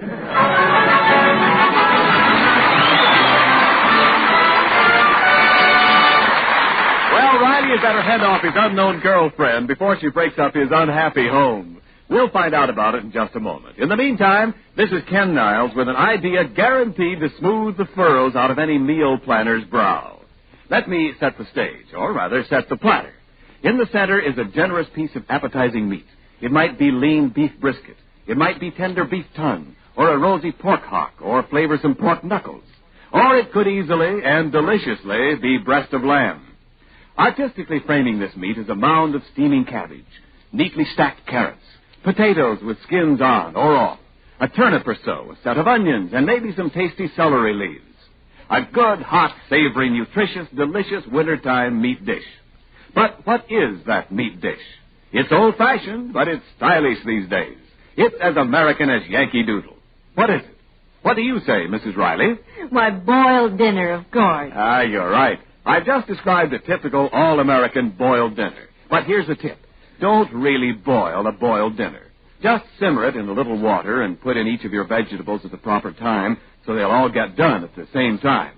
And remember, no matter what meat you use for a boiled dinner, it gives you those highest quality body-building proteins.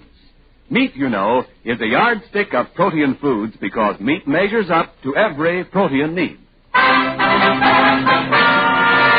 And now back to the Life of Riley with William Bendix as Riley. Riley has confided to his friend Waldo Benny about the unknown woman in their night school class who wrote Riley a love note. And Riley knows he'd better head off this mysterious admirer before she shows up at his house this noon to take him on a picnic. And now we find Riley and Waldo wearily trudging the streets after several hours of fruitless investigation. Waldo, you're a real pal going into them 4 different women's houses and asking them if they wrote this note. Well, what's the matter, Waldo? Oh, my aching back. That last one, Miss Dabisco, when I asked her if she was in love with you, she threw me down the stairs. Oh, then I guess she ain't. Waldo, if I don't find out who sent me that note in a hurry, I'm going to be in an awful fix. Miss Pepperito's our last suspect. There's where she lives, Riley, in back of that fruit store there. That big guy in there is her father. Well, I might as well face it. Go on in, Waldo. I'll wait here. No, Mr. Riley, I'm too exhausted. Well, this is the showdown. If I don't get Miss Pepperito to give me up, I'm cooked. Well, here goes. Good evening, Mr. Pepperito. No cigarettes, sir.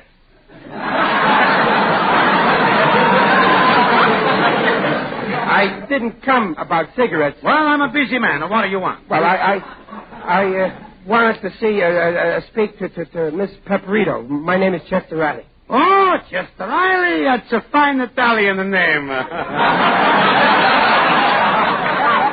So you were for to see my little Margarita, huh? Sit down, sit down. No. Not on the tomatoes. Here, on the potatoes. Oh, thanks. Well, where is your daughter? Right now, she's shaving. Shaving? Oh, sure. She's a lady barber downtown. Maybe I can talk to you about it. It's very important. Oh, sure. In this case, it's a good idea to talk over with the papa. Now, what do you want to talk about, Sonny, huh?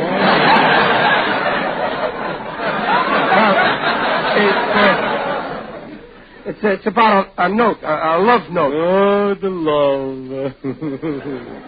Oh, Sole mio! No, Mr. Pepperito, no, look. No, wait, Mr. Pepperito.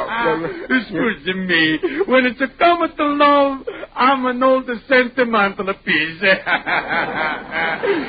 Now, what about this note, huh? Maybe I better read it to you. Sure. It goes like this.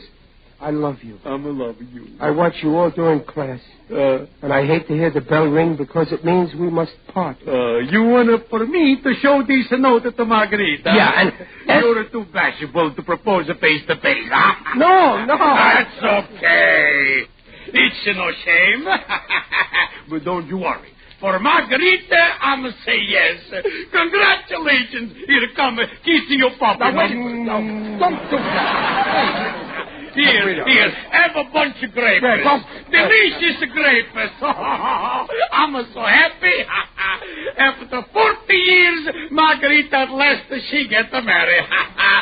Oh, this is a great year. First Italy, she's liberated, and now me.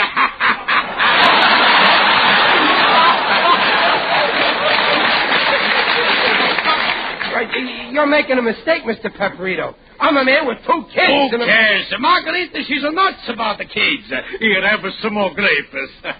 Sleeveless grapes. Well, thanks, but I'm already married. I got a wife, Mr. You're married? Yes. You should be ashamed. You should hang your face up.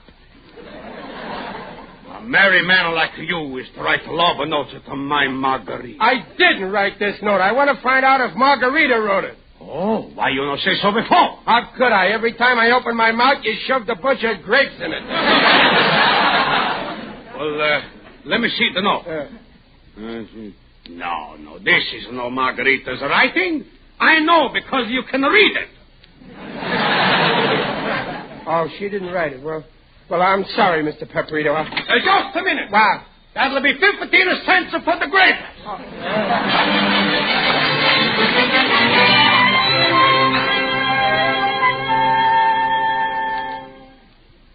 I can't understand it, Waldo. Not one of these 5 women wrote the note. Well, there's only one thing to do. Cherchez la femme. Never mind that. We got to find a woman. Oh, my stars, Mr. Riley. What? We've been blind.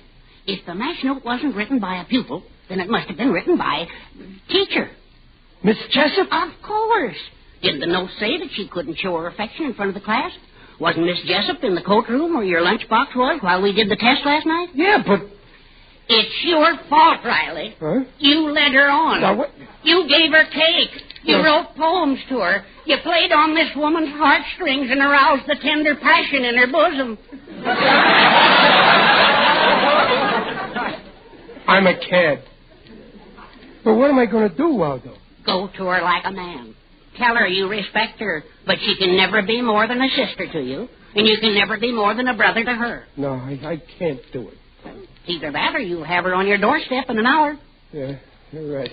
You must go to the teacher and say, Miss Jessup, I admit I'm a bounder. Yeah. Well, what else do I say? It's too late, Miss Jessup. I cannot leave my wife in the sunset of our life. Yeah, the sunset. That sounds good. I'll say that word for word.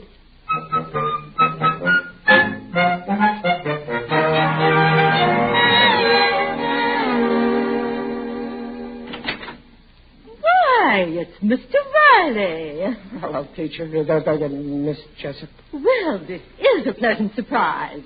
Come in. Well, couldn't you leave the door open, Miss? What? Mr. Riley, you sound as though you were afraid of me. Oh, no, Miss Jessup. True, in my capacity as teacher, I may be somewhat forbidding. But here at home, I'm only a woman. And I'm only a married man. With a wife besides. What a strange remark, Mr. Riley. Miss Jessup, I got something in my head, and I may as well come to the point of it. Miss Jessup, I can never be more than a sister to you, and you can be my brother. But I'll always suspect you. Mr. Riley... I admit I'm nothing but a bouncer, but it's too late. I'm in the sunburn of my life. Mr. Riley, I can't understand a word of this gibberish. Don't you get what I mean? Well, look, I'll say it to you in algebra. In algebra? Yeah. Listen, Miss Jessup. A equals me, see? And B is my wife, and C is my boy Junior, and D is my daughter Babs. So A plus B plus C plus D, that equals a happy married fellow and his family, right? Yes, but what... Here's all the little letters snuggling up together in a happy home, and all of a sudden along comes X. X? X? Yeah, this X is a certain female woman that's wrote me this mush note in class and wants me to go on picnics. Oh, I see. Yeah. Oh, you're worried about this X, this unknown quantity. Well, in this case, X ain't unknown because X equals Y-O-U. I see. What?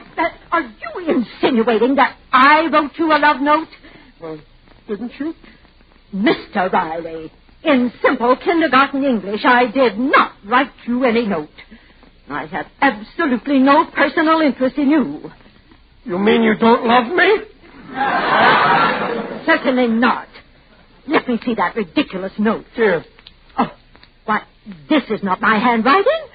Oh, but wait a moment. I have seen this writing somewhere. In school, You know who done it? I think I know who it is. But I can't tell you until I confirm my suspicion. Now you go home. I'll try to straighten this out. Oh, gee, that's swell of you. Thanks, Miss Jessup, and please excuse me. I'll overlook your lapse of judgment, Mr. Riley. After all, fools rush in where angels fear to tread. Gee, Miss Jessup, thanks for calling me an angel. Goodbye. Ring. 4, 5, 3, 2. Hello? This is the John J. Boskowitz High School. Is this Mr. Brecker, the janitor? Speaking. This is Miss Jessup. I'd like to speak to your little girl, Junie. Oh, she's right here. Hold the wire. For you, Junie.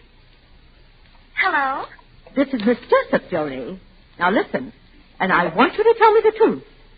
Did you write a note and leave it in a lunchbox in my coat-room? Oh, Speak up, Junie. Speak up. Yes. I put that note there, Miss Jessup. Well, Mr. Riley found it there. Oh, but it wasn't for him. It was for Junior Riley. I thought as much. Well, in that case, I think you'd better go and explain to Mr. Riley immediately. Couldn't you tell him, Miss Jessup? No, I'm sure he'd rather hear it from his mental equal.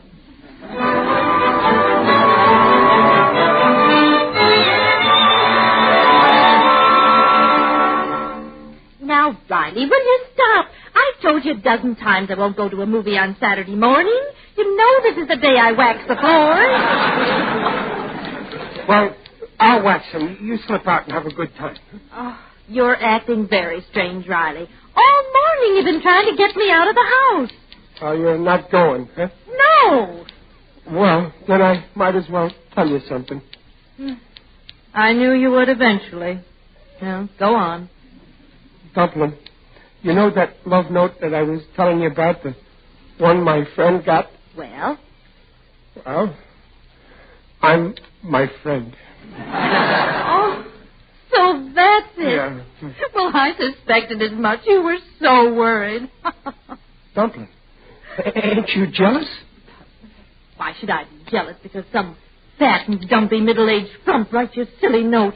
Well, now, wait a minute, Peg. How do you know she's fat and dumpy and middle-aged and a frump, huh?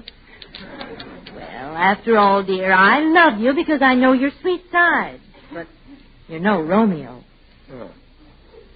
So you don't think a beautiful young girl could fall for me, huh? Riley, I know there's a shortage of men, but really it isn't that bad.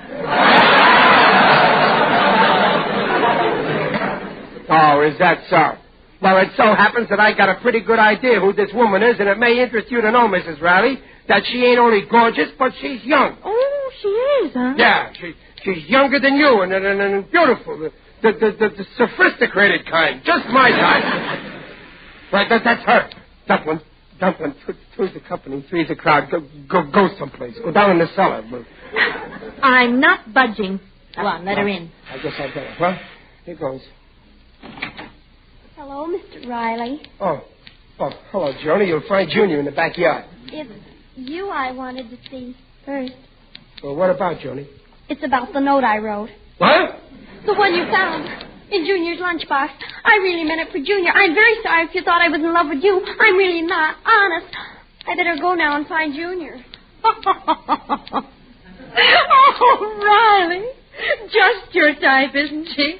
Very sophisticated.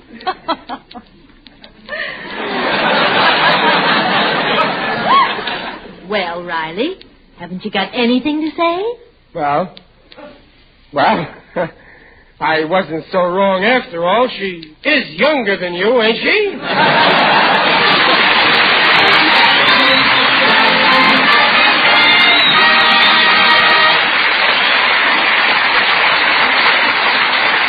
How would you women like to plan dinners for a brand new family of 500 instead of your average family of 5? Well, that describes what the hotels are up against these days. So if you can't always get a room when you want it or have to wait a little for a table, just remember that the hotels are taking care of more people than ever before and still maintaining as best they can the fine standards they've built up over the years.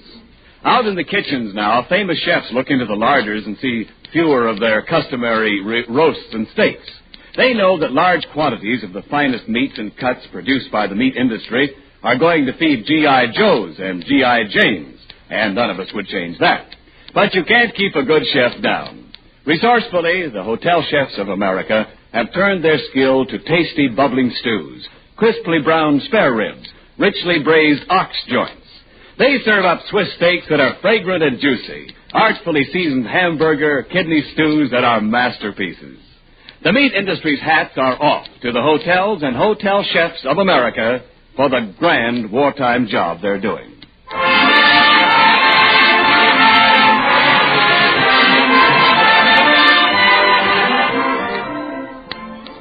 Well, Junior, did you have a nice time with Joni on the picnic? Oh, it was all right. Ah.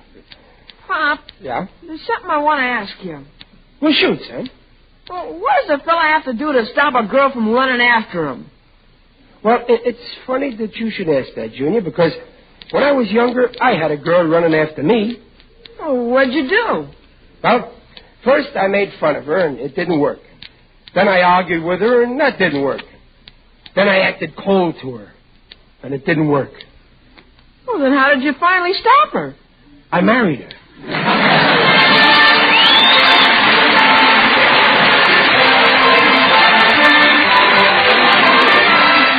Follow The Life of Riley, starring William Bendix and sponsored by the American Meat Institute, next week at this same time. Riley has an hilarious predicament with a mysterious Christmas package, and one Digger Odell, the Undertaker, straightens him out. William Bendix appears on this program by arrangement with Hal Roach. The Life of Riley was directed by Don Bernard with music by Lou Kozloff and came to you from Hollywood. This is Ken Niles saying, see you next week. This is the Blue Network. 730 KECA, Los Angeles. Transcribed.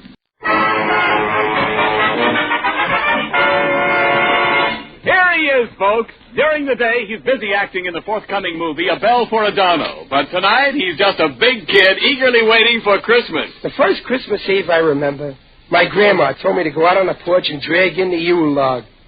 The Yule log turned out to be Grandpa. The American Meat Institute presents William Bendix in The Life of Riley.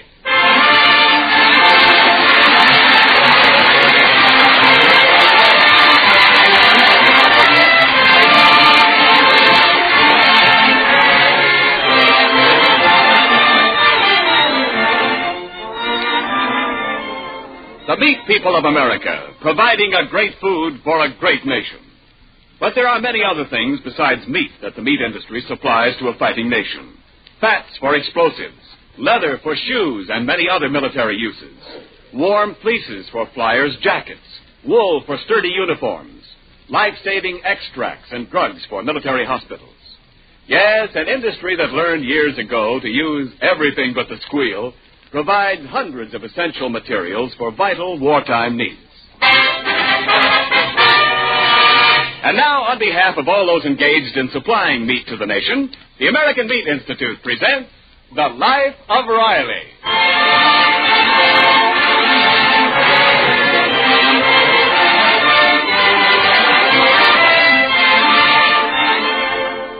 Well, it's the week before Christmas, and all through the land, people are busy sending and receiving gaily wrapped packages. War worker Riley had just entered the living room of his California bungalow with 2 such packages in his arms. Well, what's that you got there, Riley? Christmas presents? Yeah, Dublin, for me. Something I can really use. Oh, who gave them to you, Dad? A very good friend of mine. Me. See? How you like that? A new hat. How do I look? Well, don't you think those pork pie hats are a little too youthful for you? No. The man in the store said I got the perfect face for a pork pie hat. Oh, what's in the other package, Pop? Cigars. Oh, but Dad, your friend Waldo Benny always gives you cigars for Christmas. Yeah, I know, but the trouble with Waldo's cigars, I can't figure out how to smoke them and not be in the same room at the time. You're right, Pop. Yeah. The only way to get what you want for Christmas is to buy it yourself. Well, what's eating on you, Junior? Look what Aunt Henny sent me from Brooklyn. Earmuffs in California. Oh, well, cheer up. Maybe Uncle Baxter in Boston will send you some snow, huh? Junior, Aunt Henny's package is marked Do Not Open Until Christmas. I know. You knew, and you opened it? Oh, what's wrong? Junior, it's against the spirit of Christmas. Why, yes. You should have waited until Christmas morning when we all open our presents. Oh, gee. Besides, it ain't just the idea of opening a package. It's what's behind it. It shows you ain't got willpower. Oh, maybe not, but I just had to know what was in it. Peg, this boy don't take after me. No willpower. No, but he has got your good look. Now, that's sweet, Dumpling. I can't argue because it's true. Listen, Junior, you gotta develop willpower. Remember, life is just a bowl of cherries, which means there are lots of pits you can fall into. Only willpower can save you from the pitfalls. Oh, the door. I'll answer it. Anybody who ain't got willpower ain't fit to fight the battle of life. Now, take me, for instance. I got willpower. This morning at the plant, when Big Jim Anderson stepped on my foot on purpose with his 300 pounds, I had enough willpower not to punch him in the nose. Daddy, it was a package for you. Here. For me?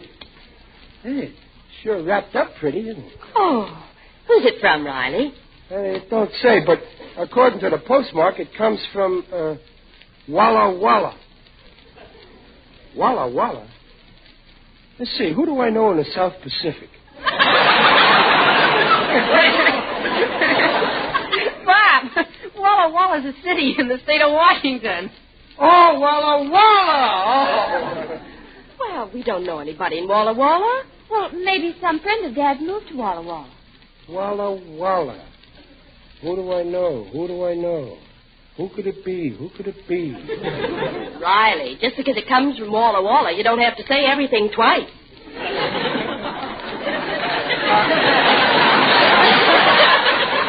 I wonder what's in this box.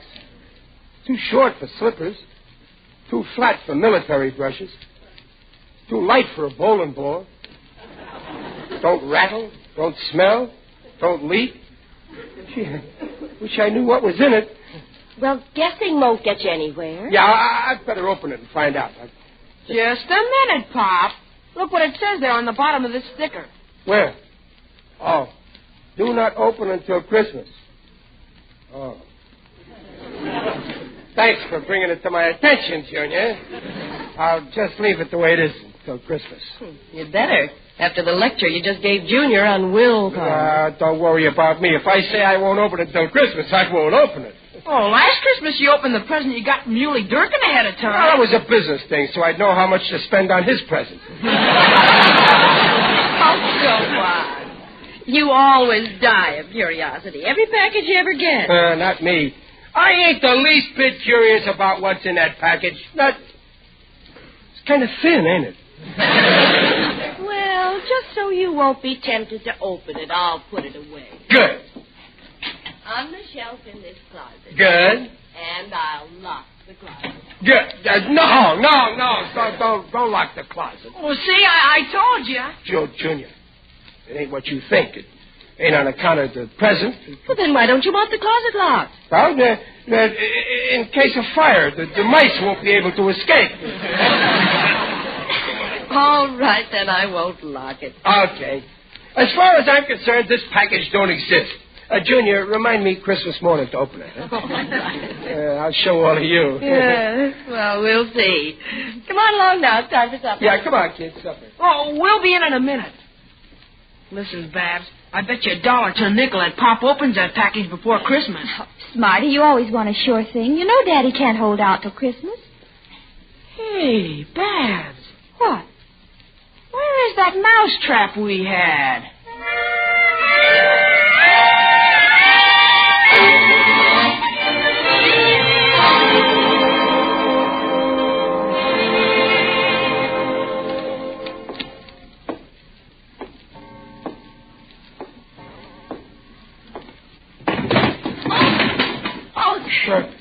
What's that? Well, that's only me, Dumpling. Riley,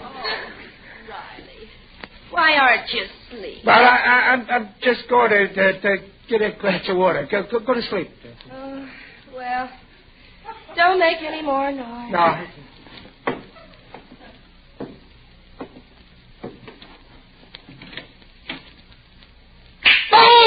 Oh, my head! Oh! Riley! Riley, what on earth's the matter? No! What's up, Pop? Turn on the light. Something's biting me. They won't let go. Get this. Riley, look, a mousetrap. A mousetrap. Junior, do you know anything about this? Oh, I was just trying to catch a mouse, Pop. I never thought you would go to the closet in the middle of the night. Well, that could happen to anybody. I was going for a glass of water, and I just happened to mistake the closet in the living room for the icebox in the kitchen.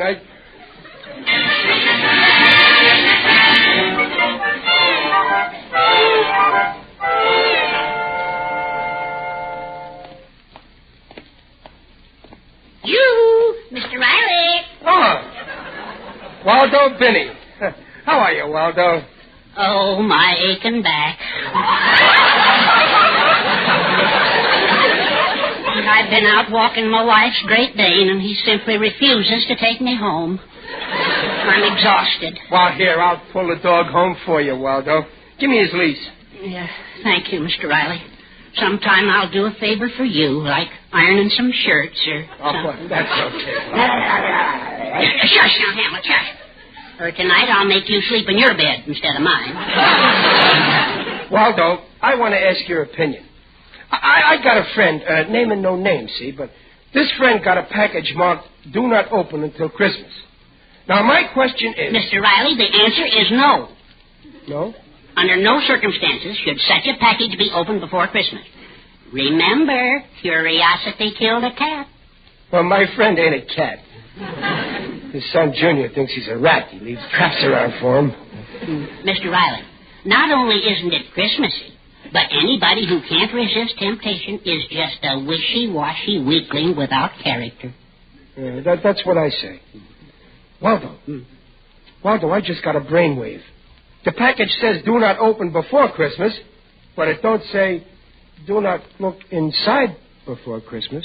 Well, now, suppose somebody else opened this package. I won't do it. No, yeah, but suppose somebody did open it, and then my friend couldn't help finding out what was inside. That's true. Technically, he would be innocent. I would, huh? Say, you know, something like that happened in our house last year. This dog here opened a package marked do not open until Christmas. He did, huh? Yeah, and he just tore the wrapping paper to shreds. Well, I couldn't help finding out what was in it. You don't say.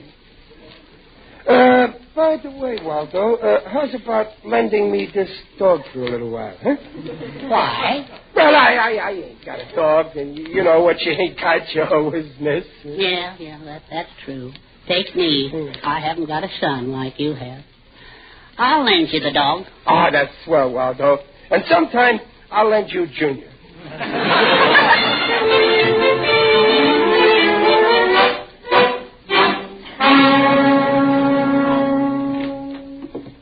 Come on, Hamlet.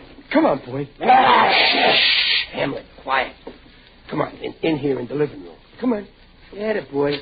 Now, you sit down right over here. Now, just let my hand out of your mouth. That's it. Now, I'm going to get something pretty for you to play with. Oh, that's Junior out. Who's there? Don't say a word, Hamlet. Now, listen, Pop. Look what I got for you. See the package? Yeah. Pretty little package, yeah. I'll put it down right here in front of you. I'll bet you're dying to know what's inside. You ain't the only one. Huh? Yeah, there's only one way to find out, Hamlet. Go ahead, go on. If you feel like sicking anything, like a package, for instance, sick it. Go ahead, Hamlet. Go ahead, sick it. I'll see you later. White Christmas with every Christmas. Oh, there you are, Dumpling. Oh, hello, dear. You back so soon? Yeah, I was over the Waldo. Riley, listen to that. I don't hear nothing. I hear a dog. Oh, it must be next door at Waldo's house. It's right in this house in the living room. No, Peck, wait, don't bother looking. I tell you, it's next door now. Don't be silly. It's in the living room. Well, I wonder how he got in. Peg, my package. He'll get in the closet and tear open the package before Christmas. That would be horrible. Well, I never. Did he do it, Peg? I'm afraid to look. Well, you'd better open your eyes. But, Peg, I don't want to see what's in my package until... my box of cigars. He chewed up all my cigars. And look, my new hat. He's eating my hat. Stop it, you dog. Oh, Riley. This is no laughing matter. Well, cheer up. You're lucky. He didn't even touch your Christmas package.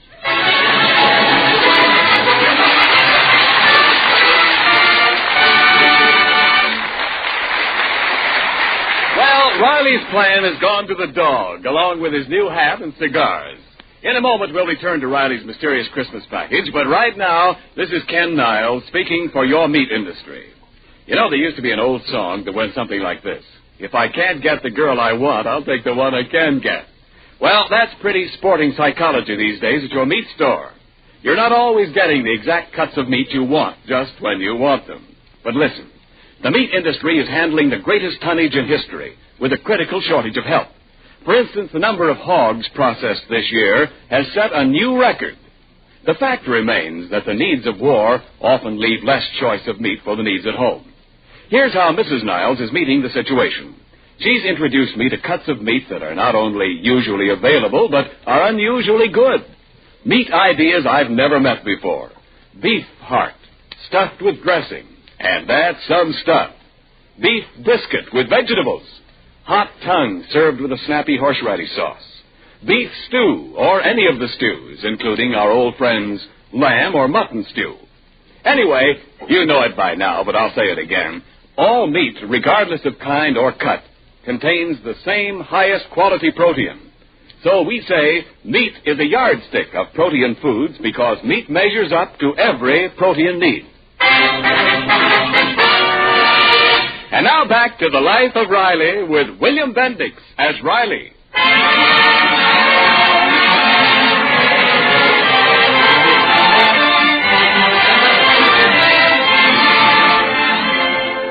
Well, the package Riley got, labeled "Do Not Open Till Christmas," still remains intact.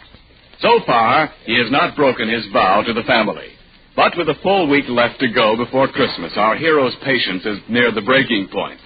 Right now, he's studying a big book, reading off names. Yarbo, Yerbert, Yuccolini, Yuzzy. Riley, what are you mumbling about in here? What's that big book? Zeb, Zackel. This dumpling, this is the city directory of Walla Walla. Oh, are you still trying to find out who sent you that package? No. I'm just reading this for pleasure. Zibolovsky, Zizamo. It's nice to know your fellow Americans, you know. Well, I wish all I had to do was read about who lives in Walla Walla. Zutboot, Zaugu, Zuz. No, I don't recognize the faces of any of these names. I give up. I ain't going to think about that darn package. Now, who's there? It's Digby Odell, the friendly undertaker. Well, if it ain't my favorite undertaker. How you dig it? Greetings, Riley. You're looking well.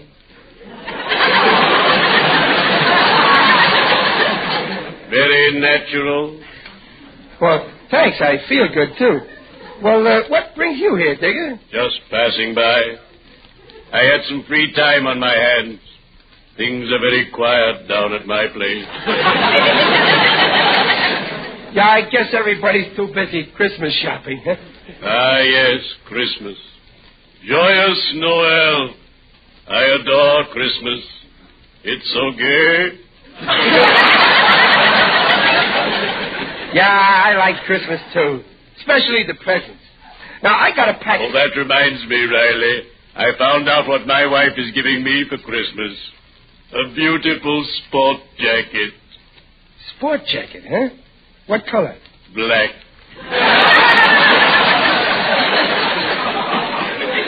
A light black. I'll bet you'll look good in it. Speaking of presents, my little boy is getting me my favorite book, The Good Earth. I love to bury myself in a book. Well, the good earth is great for that. Now, Digger, I got a package here, see? Yes. Do not open before Christmas. Yeah, and I'm aching to know what's in it, but I swore I wouldn't open it. I'm afraid I can't help you, Riley. I can't imagine what's inside, and I haven't got X-ray eyes. Yeah, well, guess I'll have just to wait. Digger, I know how I can find out what's in there without opening it. I'll have this package X-rayed.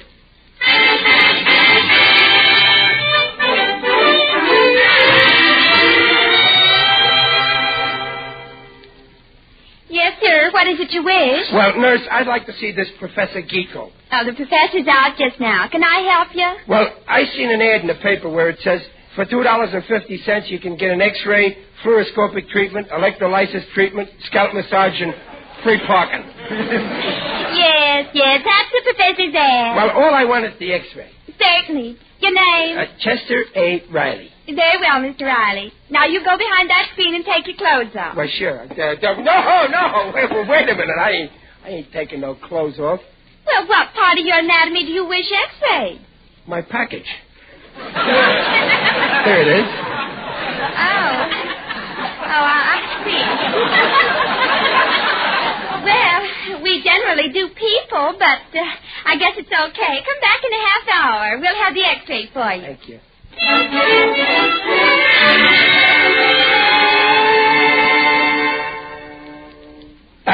Pardon me. The nurse said... The nurse is out. I am Professor Geeko. Can I help you? Well, I had an X-ray taken. The name is Chester Riley. Chester Riley. Yeah. Well, I'll see if I can find the plate in this file. Now, let's see. J. Johnson. K. King. L. Oh, here's my lunch. P.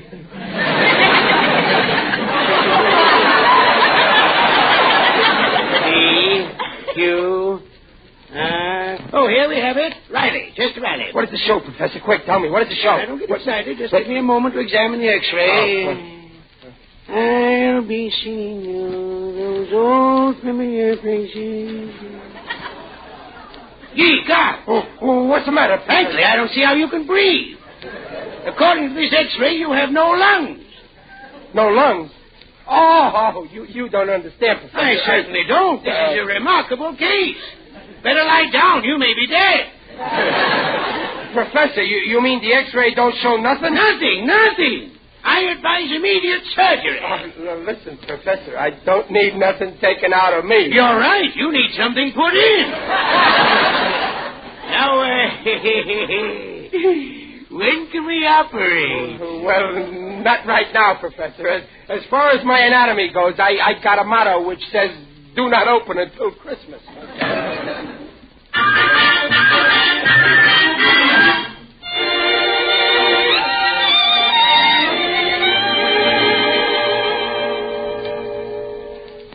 Well, Junior, you finished with your homework? Yeah, Pop. Come here, Junior. I want to have a little talk with you. About what? Well, I've been thinking about how I bawled you out for opening your present from Aunt Henny before Christmas. And, well, I decided that I was wrong. Oh, no, Pop. You were right. No, Junior. I was wrong. No, you were right, Pop. Don't contradict me, Junior. I'm always right. I was wrong. After all, what's so terrible about opening a package before Christmas? Why, Pop, doing a thing like that shows a person is weak-willed. A fellow's got to resist temptation. Remember, Pop, life is just a bowl of cherries, but that doesn't mean there aren't pitfalls. Junior, who taught you nonsense like that? You did. Well, there are times when you shouldn't listen to me. Now, listen to me. Sometimes being weak-willed is a good thing. Oh, how do you mean? Well, look, today I saw an expensive Christmas gift in a store which I wanted to get for a certain boy whom I've known personally for 13 years. The gift was too expensive, but I was too weak to resist, and so I bought it for him. You did, Pop? What was it? Well, I'll give you a hint. It starts with an R. R? Yep. Roller skates? No. I said expensive. I might as well tell you. A bicycle.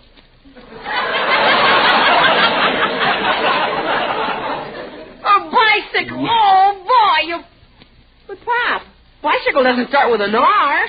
Oh, this was a red bicycle. Wasn't that nice of me to buy it? Oh, sure was. Mm-hmm. Any boy would appreciate a favor like that. He sure would. Well, I'm glad to see that we understand each other. Now, listen. Nobody will know. I'll go out of the room. Then you go to the closet, get the package. No, Pop, I won't do it. You won't. Why, you tricked me.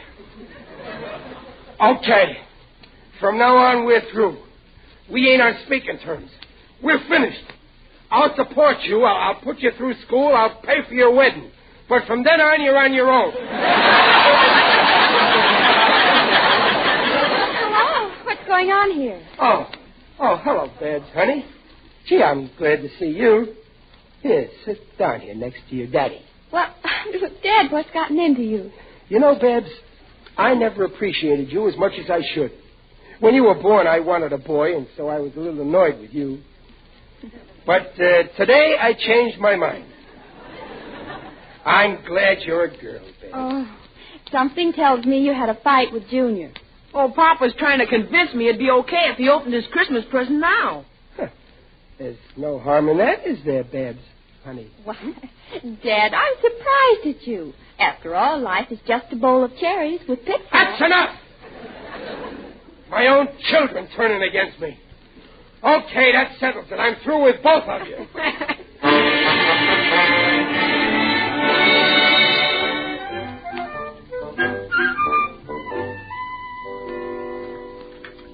Well, how's the roast, Riley? Good.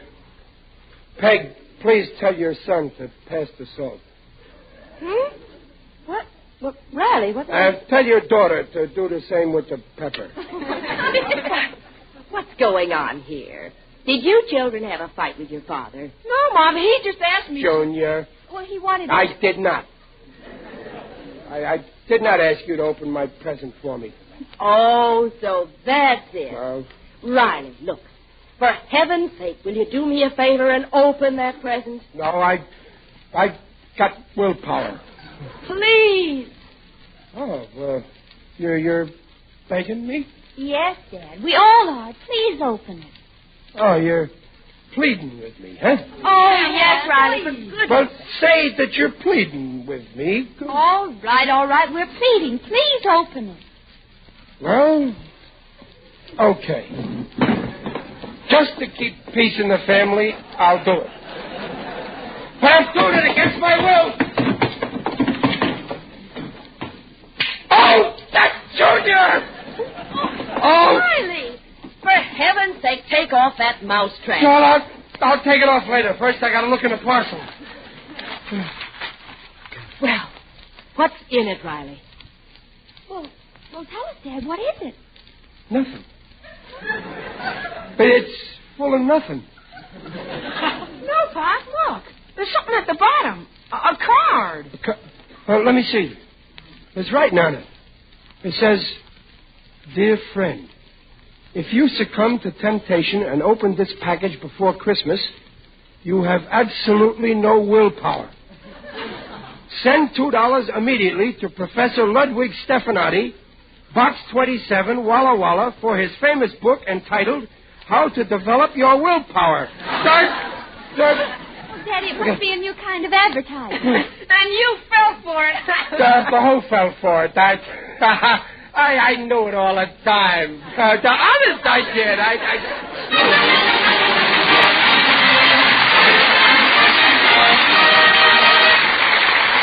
The Rileys will be back in just a moment. We've talked about the importance of meat for breakfast to start the worker out right. But how about all you war workers on the night shift when you come home in the cold gray dawn? It seems to me you're in need of a good solid meal to finish off your workday right, even if your breakfast is really your dinner. You've been using up bodily fuel, tissues too, and those good breakfast meats are the thing to replenish both. There's food energy in that savory pork sausage, bacon, or ham. There's the right kind of proteins in their meaty lean.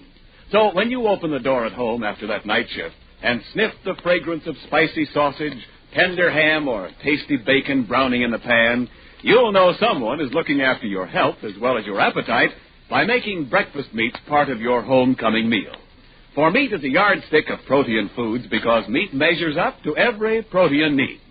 All these nutritional statements made about meat are accepted by the Council on Foods and Nutrition of the American Medical Association. Yeah. Imagine this professor thinking I need his book. Oh, boy, this is a good one on him. Pop, on the level, don't you think you should send for the book? Junior, I'll give you a simple answer. Go to bed. Junior's right, Riley. But the way you worried yourself sick about opening that package shows you have absolutely no willpower. Oh, it does it? Well, okay, I'm going to show you how wrong you are. I'm going to fill out this coupon, see? And I'm going to send it to this professor. And when the book gets here, I'm going to read every word of it. But no matter how many bills he sends me, I ain't never going to send him the $2. I'll show him that I've got willpower. Don't miss The Life of Riley on Christmas Eve when Riley has another hilarious adventure and learns a lot more about the true meaning of Christmas. The program is directed by Don Bernard with music by Lou Cosmo. This is Ken Niles in Hollywood saying... This is the Blue Network. 7:30 at KECA, Los Angeles. Transcribed. Here he is, folks. During the day, he stars in movies like Wake Island, Guadalcanal Diary, and Lifeboat. But tonight, he's just an old sit-by-the-fire, eagerly waiting for Santa Claus. The first Christmas I remember, I was just a kid back in Brooklyn. Right after dinner, I hid my father's shoes, and at the stroke of midnight, Santa Claus came down the chimney in his bare feet.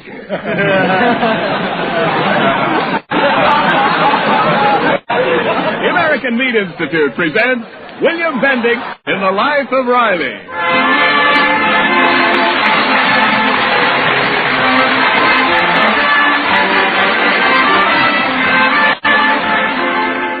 The meat people of America providing a great food for a great nation. Carefully planned months ago by the Army and Navy Services of Supply, carefully packed and shipped by the meat industry and other food suppliers, every American fighter who can be reached throughout the world will have tomorrow the finest Christmas Day meals any nation ever provided its Army, its Navy, its Marines.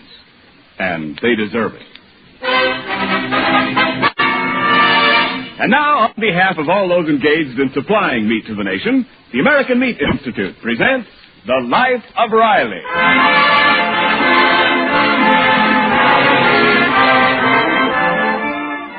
Well, you all know the old nursery rhyme, 'twas the night before Christmas and all through the house not a creature was stirring, not even a mouse. Well, that doesn't go for the Riley house on this Christmas Eve. There's plenty stirring there. Things began to pop when Riley arrived home from the Los Angeles aircraft plant where he works with some news that his wife and daughter found a little upsetting. What? You mean to say you invited that Roswell Stevenson here for Christmas? What possessed you to do a thing like that? Well, the reason is... But, Dad, that little Rip Roswell will ruin our whole Christmas. The last time he was here, he almost burnt the house down. Well, the reason is... And remember when Roswell hit you on the head with a horseshoe? He said it was for good luck. And still you invite him here on Christmas Eve. Well, why? Well, the reason is... Honest, Riley. Sometimes you do the craziest things. Well, stop moving your mouth like a goldfish. Oh, the least you can do is tell us. Don't just stand there. I ain't standing, I'm sitting. I know you like your boss very much, but if you'll take my advice, you'll call up Mr. Stevenson and say you can't have Roswell here. That's what I think. I was brought up to believe that all babies were brought by the stork. I was wrong. The girls must come by parrot.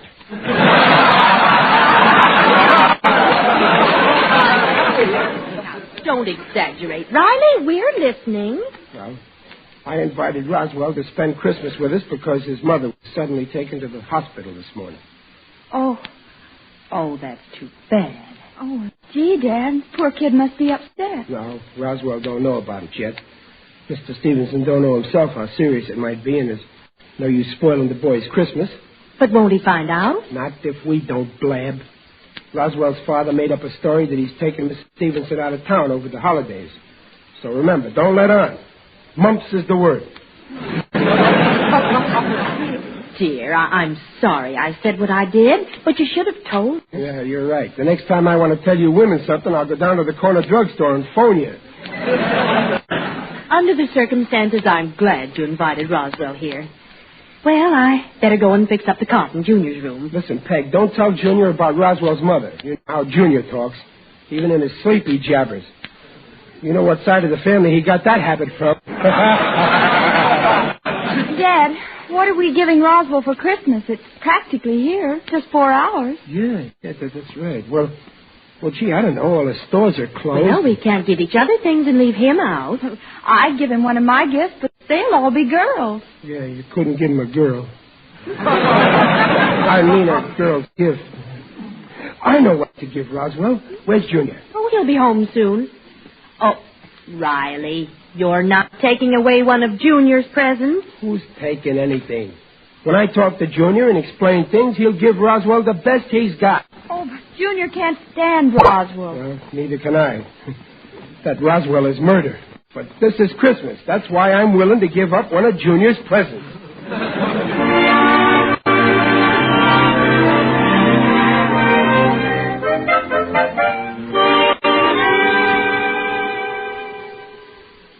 So you see, Junior, at Christmas time, it ain't what you get that makes you happy. I know, Pop. It's what you give that makes you happy.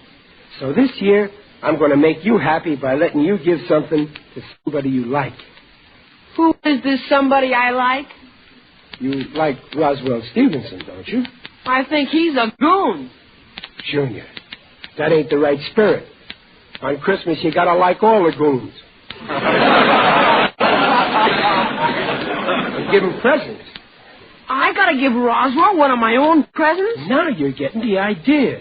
Well, I got a better idea, Pop. If it makes people so happy to give, let's make Roswell happy by letting him give me something. I don't seem to be getting my message across so good. Look, Junior, how will it look Christmas morning, our arms loaded with presents, and poor Roswell sitting in a corner twiddling his empty thumbs? Okay. Yeah. Okay, I'll give him something. But what? Oh, now you're talking like my own boy. Now, listen, Junior. You know that little model racing auto that you asked me to build for you? Gosh, Pop, did you make it on the level? Sure. You know how for the past 3 months I've been going bowling every Monday night? Yeah? Well, I haven't. I've been working on that model racer over at Greasy Beaster's garage. Really, Pop? Yep. Gee, that's swell of you. Gee, I don't know how to thank you. Well, you're getting too big to kiss me. But we can shake hands. What's it like, huh, Pop? Well, I don't want to go into any detail because it's a surprise, but it's got everything that a real automobile has got. Tires, headlights, bumpers, license plates, no gas. Well, how big is it, Pop? Well, it's 2 feet long. At least you can find a place to park it in Hollywood. Oh, boy, wait till the gang sees that car. Yeah, and, Junior, that little car you're getting, you ain't getting. Because Roswell's getting it on account of you're giving it to him out of the kindness of your heart. Oh, Pop, no, not my special racer. Oh, Pop. Now, Junior, I ain't got no more time to argue. I'll make you another racer. I'll start right after Christmas, but right now you get busy and change the label on that box there. Make it say, to Roswell from Santa Claus. Gosh, don't I even get credit for giving it up? Well, we don't want him to know it was yours, do I? Now, Junior, you do exactly like I said. And I'm certainly glad you made this decision.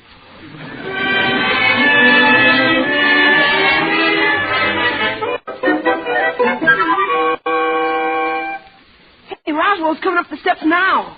Well, I guess we're all ready for him. I've locked up the ant poison, the matches, and the carving knife. Open the door, Junior. Okay. Yeah. Oh, Merry Christmas, Roswell. Merry Christmas. Merry Christmas. Come in. Come in. Thank you very much.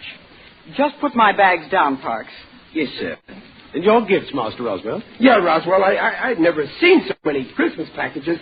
Stick them under our tree, buddy. If you don't mind, Mr. Riley, better let me handle the man. Oh, sure, Roswell. Man handle the man. I mean, handle the man, sure. You may take my presents to my suite, Parks. Oh, Mr. Riley, where is my suite? Your suite? That's in Junior's room. It's the cot near the window. A cot? Oh, very well. Parks, pile my presents in Junior's room. I can't require them until I leave. Oh, but Roswell, you'll want to open your presents on Christmas when we open ours. I hope we're not going to have a lot of nonsense about this matter of Christmas, Mrs. Riley. Personally, I've outgrown it. But that's no way to talk, Roswell. Look at Santa Claus. He's got a beard and he ain't outgrown it. Now, if someone will please show me to my quarters. Yes, right this way, Roswell. Parks, you may draw my bath. Mr. Riley, you have a tub? No, that's just the way I'm standing.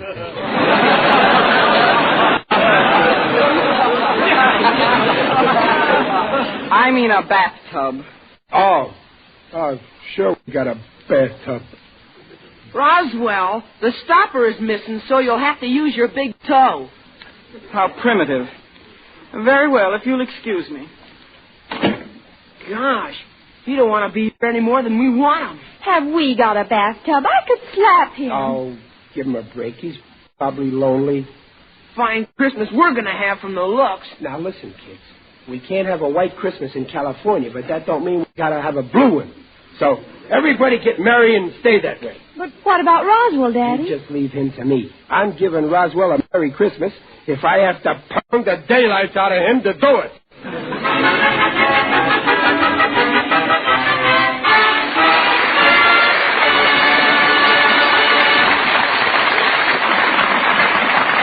We'll be back with the Rileys and their very difficult house guest in a moment. This is Ken Niles speaking this Christmas Eve for meat. There have been 178 American Christmas Eves since 1776. Most of them have been Christmas Eves of peace. Some have been Christmas Eves of war. There was a Christmas Eve at Valley Forge. There was a Christmas Eve in 1917. And on this Christmas Eve, too, hearts all over the nation are tense and expectant. For the red of this year's Christmas holly once more blends in many American homes with the red of service flags. At this time, the American Meat Institute and the livestock producers and farmers wish to leave only one short message with you. It is this. Our meat people pledge their hearts and hands to furnish all the meat needed and the best meat possible to our fighters on land, at sea, and in the air. That is the duty of America's meat people, and that is their pledge. And now back to the Life of Riley with William Bendix as Riley.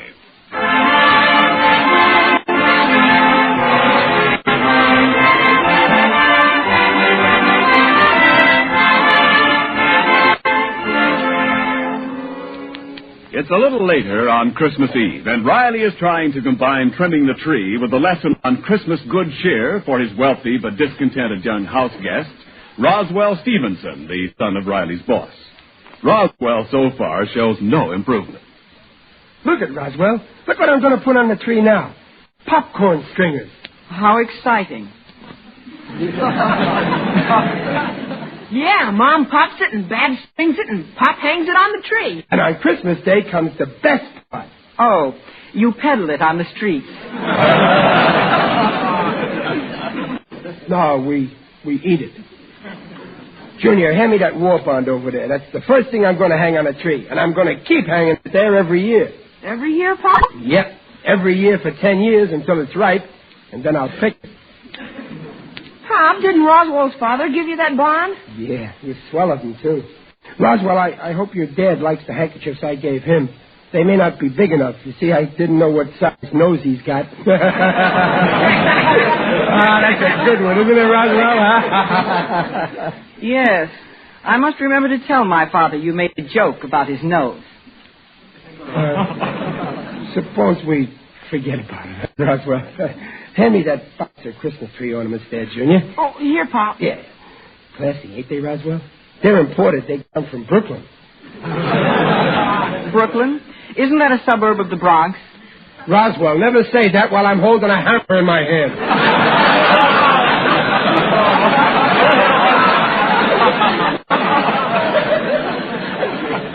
Don't forget, I'm a member of the BPLA.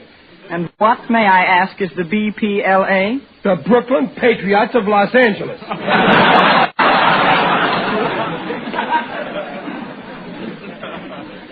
Oh, Pop, can I hang some of the ornaments on the tree? Yeah, but, well, watch yourself now. They break easy. Say, here's one of my special ornaments, Roswell. Look at it. Ain't that a novelty, huh? All I can see is a large cowboy hat. Oh, well, look closer and you'll see Mayor LaGuardia under the hat. Here, Junior, you hang the mayor. Okay, Pop. Watch now, Roswell. Let's see now. What do we have next here? Junior, what you done? You dropped it. Do it again, Junior. That was fun. I didn't drop him, Pop. He kind of exploded right in my hand. Junior, it's bad enough you broke it without you having to make up a story. Mr. Riley, Junior can't help it if he's clumsy. It just seemed to slip through his fingers. It did not. Junior, don't be contradicting Roswell when he's standing up for you. I tell you, it kind of exploded. Oh, come now, Junior. You were careless. Admit it. Mr. Riley, let Junior hang another ornament. It'll restore the lad's confidence. No, I'm not going to take any more chances. I'm hanging the next one so it'll get done right. Be careful, Pop. 15 years I had them ornaments, and they never exploded on me. All you got to do is be careful. You show him how it's done, Mr. Riley. Yeah, now watch, Junior. You see this glass apple? Yeah. First, I tied this apple on the tree. See? Now I'm letting go of it very carefully. There. See?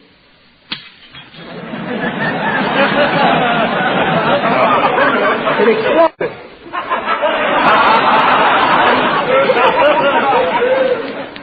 Look, I got glass applesauce.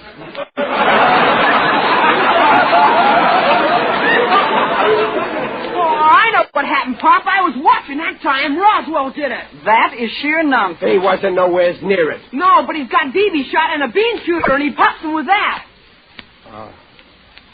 Roswell, what's the idea of sniping at our Christmas tree? It's long past my bedtime, Mr. Riley. I think I'll retire. Roswell, come back here.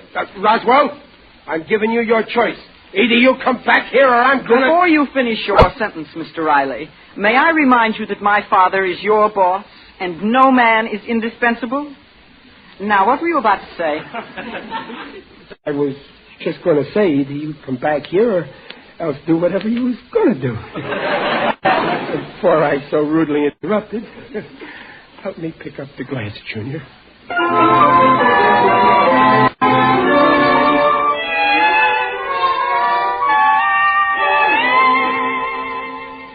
Riley? Oh, here I am. I'm just finishing the tree. What's the matter? Did you know Roswell's been phoning to Sun Valley? Sun Valley? You mean that place in Idaho where people go skidding? Skiing. Long Distance just called and said the charges on the call to Sun Valley are $6.50. $6.50? Mm-hmm. For one phone call? If he wants to call up valleys, let him call the San Fernando Valley. It's only a nickel. He also called Palm Springs, Arrowhead Springs, and Murrieta Springs. Listen, I ain't working 12 hours a day to make Alexander Graham Bell rich. I won't stand for it. I'll... Hello? Springs. Well, wear asbestos pajamas.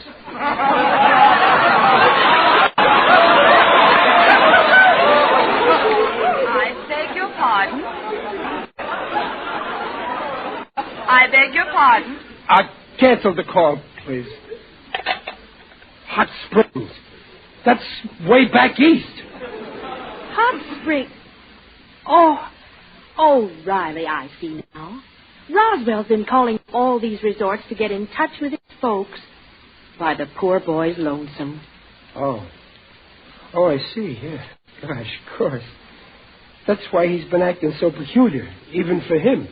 Oh, it's hard for a boy to think his parents deserted him on Christmas Eve. Yeah. Riley, maybe we better tell him about his mother, huh? No. I promised Mr. Stevenson I wouldn't tell. Poor kid. I remember once I was away from home on Christmas Eve. Peg, I'm going to make one more stab at cheering him up. Oh, yes. Show Roswell our stockings all hung up by the fireplace, and hang up his stocking, too. Yeah. For a minute there, when he busted my ornaments, I was going to hang up both of his stockings with him in them. Well, I'll see what I can do for the little guy.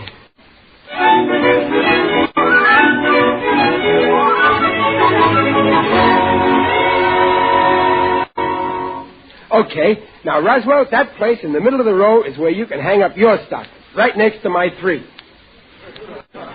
Mr. Riley, such whimsy. To me, you're an interesting survivor of a species I had supposed extinct. Yeah? I'm beginning to appeal to you, huh? Mr. Riley, do you actually believe it's true that a fat character with a white beard travels through the air propelled by reindeer? Well, you see, Roswell, it's a kind of a legend that you believe in. Like believing that your wife's relatives are going to pay you back the dough they borrowed. Well, I refuse to believe in these childish legends. Roswell, I can see you're a skeptic. You know, a fellow by the name of Dickens once wrote a story about Christmas, and in it there was a character just like you. His name was Stooge. Scrooge. Yeah, Scrooge. Well, Scrooge didn't believe in Christmas either until... Wait a minute. I'm going to read you this story. It'll do you a world of good. Well, if you insist, Mr. Riley. I got the book right here. A Christmas Carol. The story starts like this. Old Marley was dead. One moment. What is the relationship between this Marley, alleged to be dead, and the character Scrooge, whom you claim I resemble? Oh, well, they used to be partners in business. I thought as much. And Scrooge inherited the business, eh? Right. Now, let's start over. Old Marley was dead. Just a moment, Mr. Riley. What were the exact circumstances of Marley's death? Well, I don't know. Dickens don't say. And if Dickens don't know, how the Dickens should I know? Then what is your authority for claiming that Marley is dead at all? Okay, then he ain't dead. But at the moment, he's just too stubborn to breathe.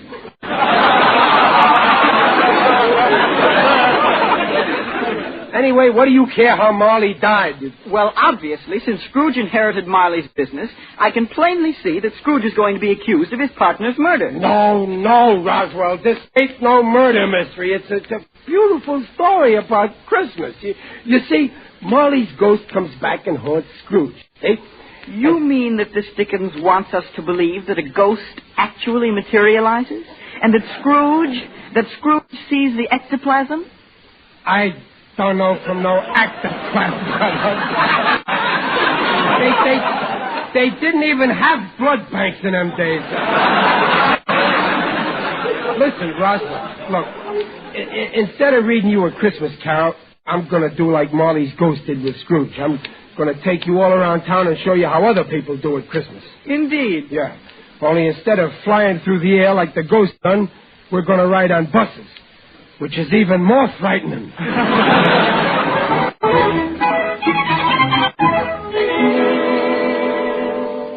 I guess you never seen this part of town before, huh, Roswell? I don't want to see it now. I brought you here to learn something. You've been feeling sorry for yourself and lonesome. I guess you got plenty of reason. But these people are really lonesome. Man's got to be awful shy on real friends before he looks for company down here on Skid Row. But even down here, they're getting ready for Christmas. Look in this place. It's a church. A church? It's nothing but an old store. You can't always tell a church by the architecture. Remember, Christmas didn't start in a cathedral. Look in here through the door. You want to go in a while? No. I don't care to mingle with people like those. People like them, Roswell, are all members of the human race, which I am also. Maybe if you live long enough and learn fast enough, someday we'll put you up for membership.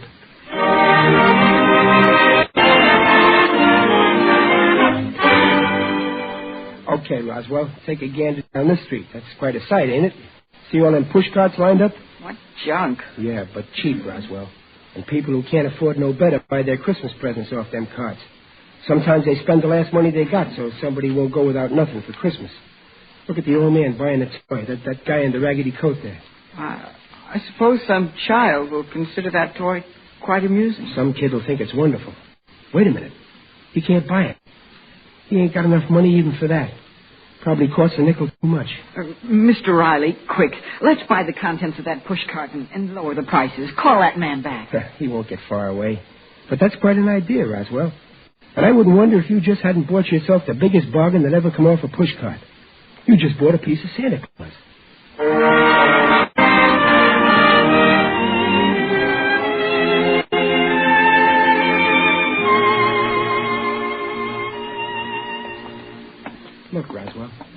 that lighted-up window with the Christmas candle burning in it? There's a star in the window, too. Yeah, stars on a service flag. I know the folks in there. They used to have a boy at home to help them keep Merry Christmas. Tonight, they don't know just where he is or when he'll be coming home. But they don't tell each other they're worried, and they keep the Christmas candle burning so that no one will think they're down about it. You want to rest a while, Roswell? We could sit on this park bench here. All right. Mr. Riley, you've shown me some interesting places tonight. Did you have a reason for coming to this park? Well, yeah, Roswell, I guess it's time I told you something. Maybe I oughtn't to, but I got a hunch it's the right thing to do. Listen, your father ain't out of town having a good time, Roswell. He isn't? He told you that so as not to spoil Christmas for you. But I think you'd be happier taking your share of the trouble. Is my father in trouble? Where is he? Where is he? You see that bench near the sidewalk? Under the streetlight. See the fellow sitting in it, all hunched over? That's your father. Why? What's he doing there? Where's my mother? He's waiting for news about her. That building across the street, it's a hospital. You mean my mother's in there? No. Take it easy. This is where you either add to your pa's trouble or help him carry the load. Mr. Riley, I want to go to my father and help him wait. I'll be all right. And I ought to be with him. Yeah, go ahead, Sonny. It'll be good to see you. You're okay, Roswell. I always figured you was, even though you was working so hard to hide it.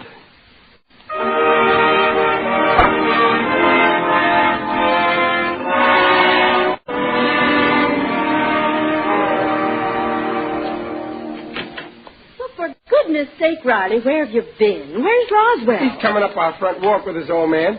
He found his father? Well, they kind of found each other more ways than one. Listen, Peg, I got swell news. Mr. Stevenson's going to be okay. We just heard. Oh. So I made him come back here with me now. Oh, isn't that nice? Oh, come in, Mr. Stevenson. I've just heard the good news. Hello, Mrs. Riley. Wonderful, isn't it? Here, Dad, take this chair.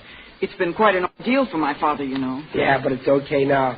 It's going to be a Merry Christmas for everybody now. Hey, let's light up the Christmas tree, huh? Oh, it won't light, Daddy. We tried everything. It just won't light. It won't light? Well, it's got to light. I wired it myself. Pardon me. Maybe this will help you. Roswell, what's that you took out of your pocket there? The fuse to the Christmas tree lights. Roswell, Babs, run put this back in the fuse box so that we can light the tree. Hey, what's going on? You're starting Merry Christmas, Junior. Give Roswell that present you got for him. No, let me give you one, Junior. Here's a big package that says to Roswell from Santa Claus. I want you to have this, Junior. Gee, thanks, Roswell. Gosh, Pop, that's the racer I was giving him. Don't say nothing. Give him something else. Go on. Roswell, I hope you like turtles, because here's what I got today. Merry Christmas. A live turtle? Junior, it's just what I wanted. Merry Christmas. Oh, listen to the bells. It really is Christmas. Merry Christmas, Dumpling. Oh, the same Merry to you, Christmas, dear. Mr. Stevenson. Merry Christmas, Junior. Merry Christmas, Dad. Merry Christmas, Roswell. Merry Christmas, Mr. Riley, why are you opening the window? I want everybody to hear what I'm going to say next. Come on now, all together, everybody. From everybody in our house to everybody in your house. Merry Christmas.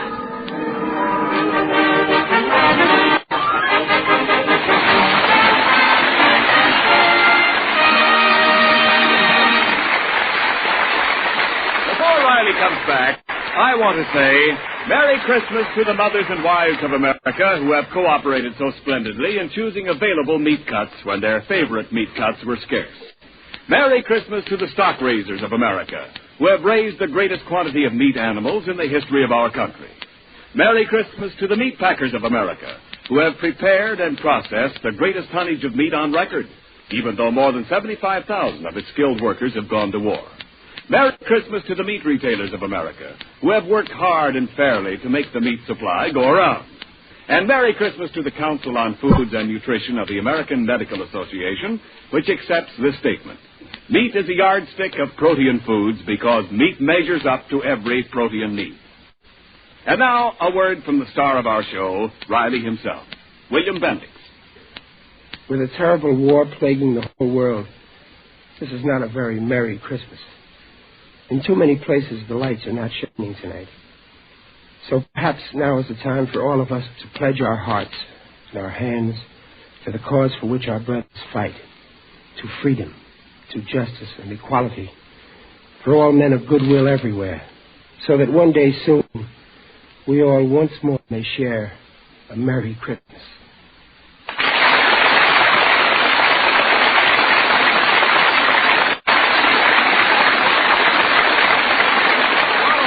Riley, next week at the same time, Riley throws a New Year's Eve party with hilarious results. William Bendix plays Riley by arrangement with Hal Roach. This is Ken Niles saying, see you next week. And don't forget, stay tuned to the Blue Network for Keeping Up with the World, which follows immediately. This is the Blue Network. 7:30 at KECA, Los Angeles. Transcribe. Your signal dealer gives the best of service for your car to keep it running smoother and help it last the war. Cars last longer, service signals way. So change to friendly signal dealer starting in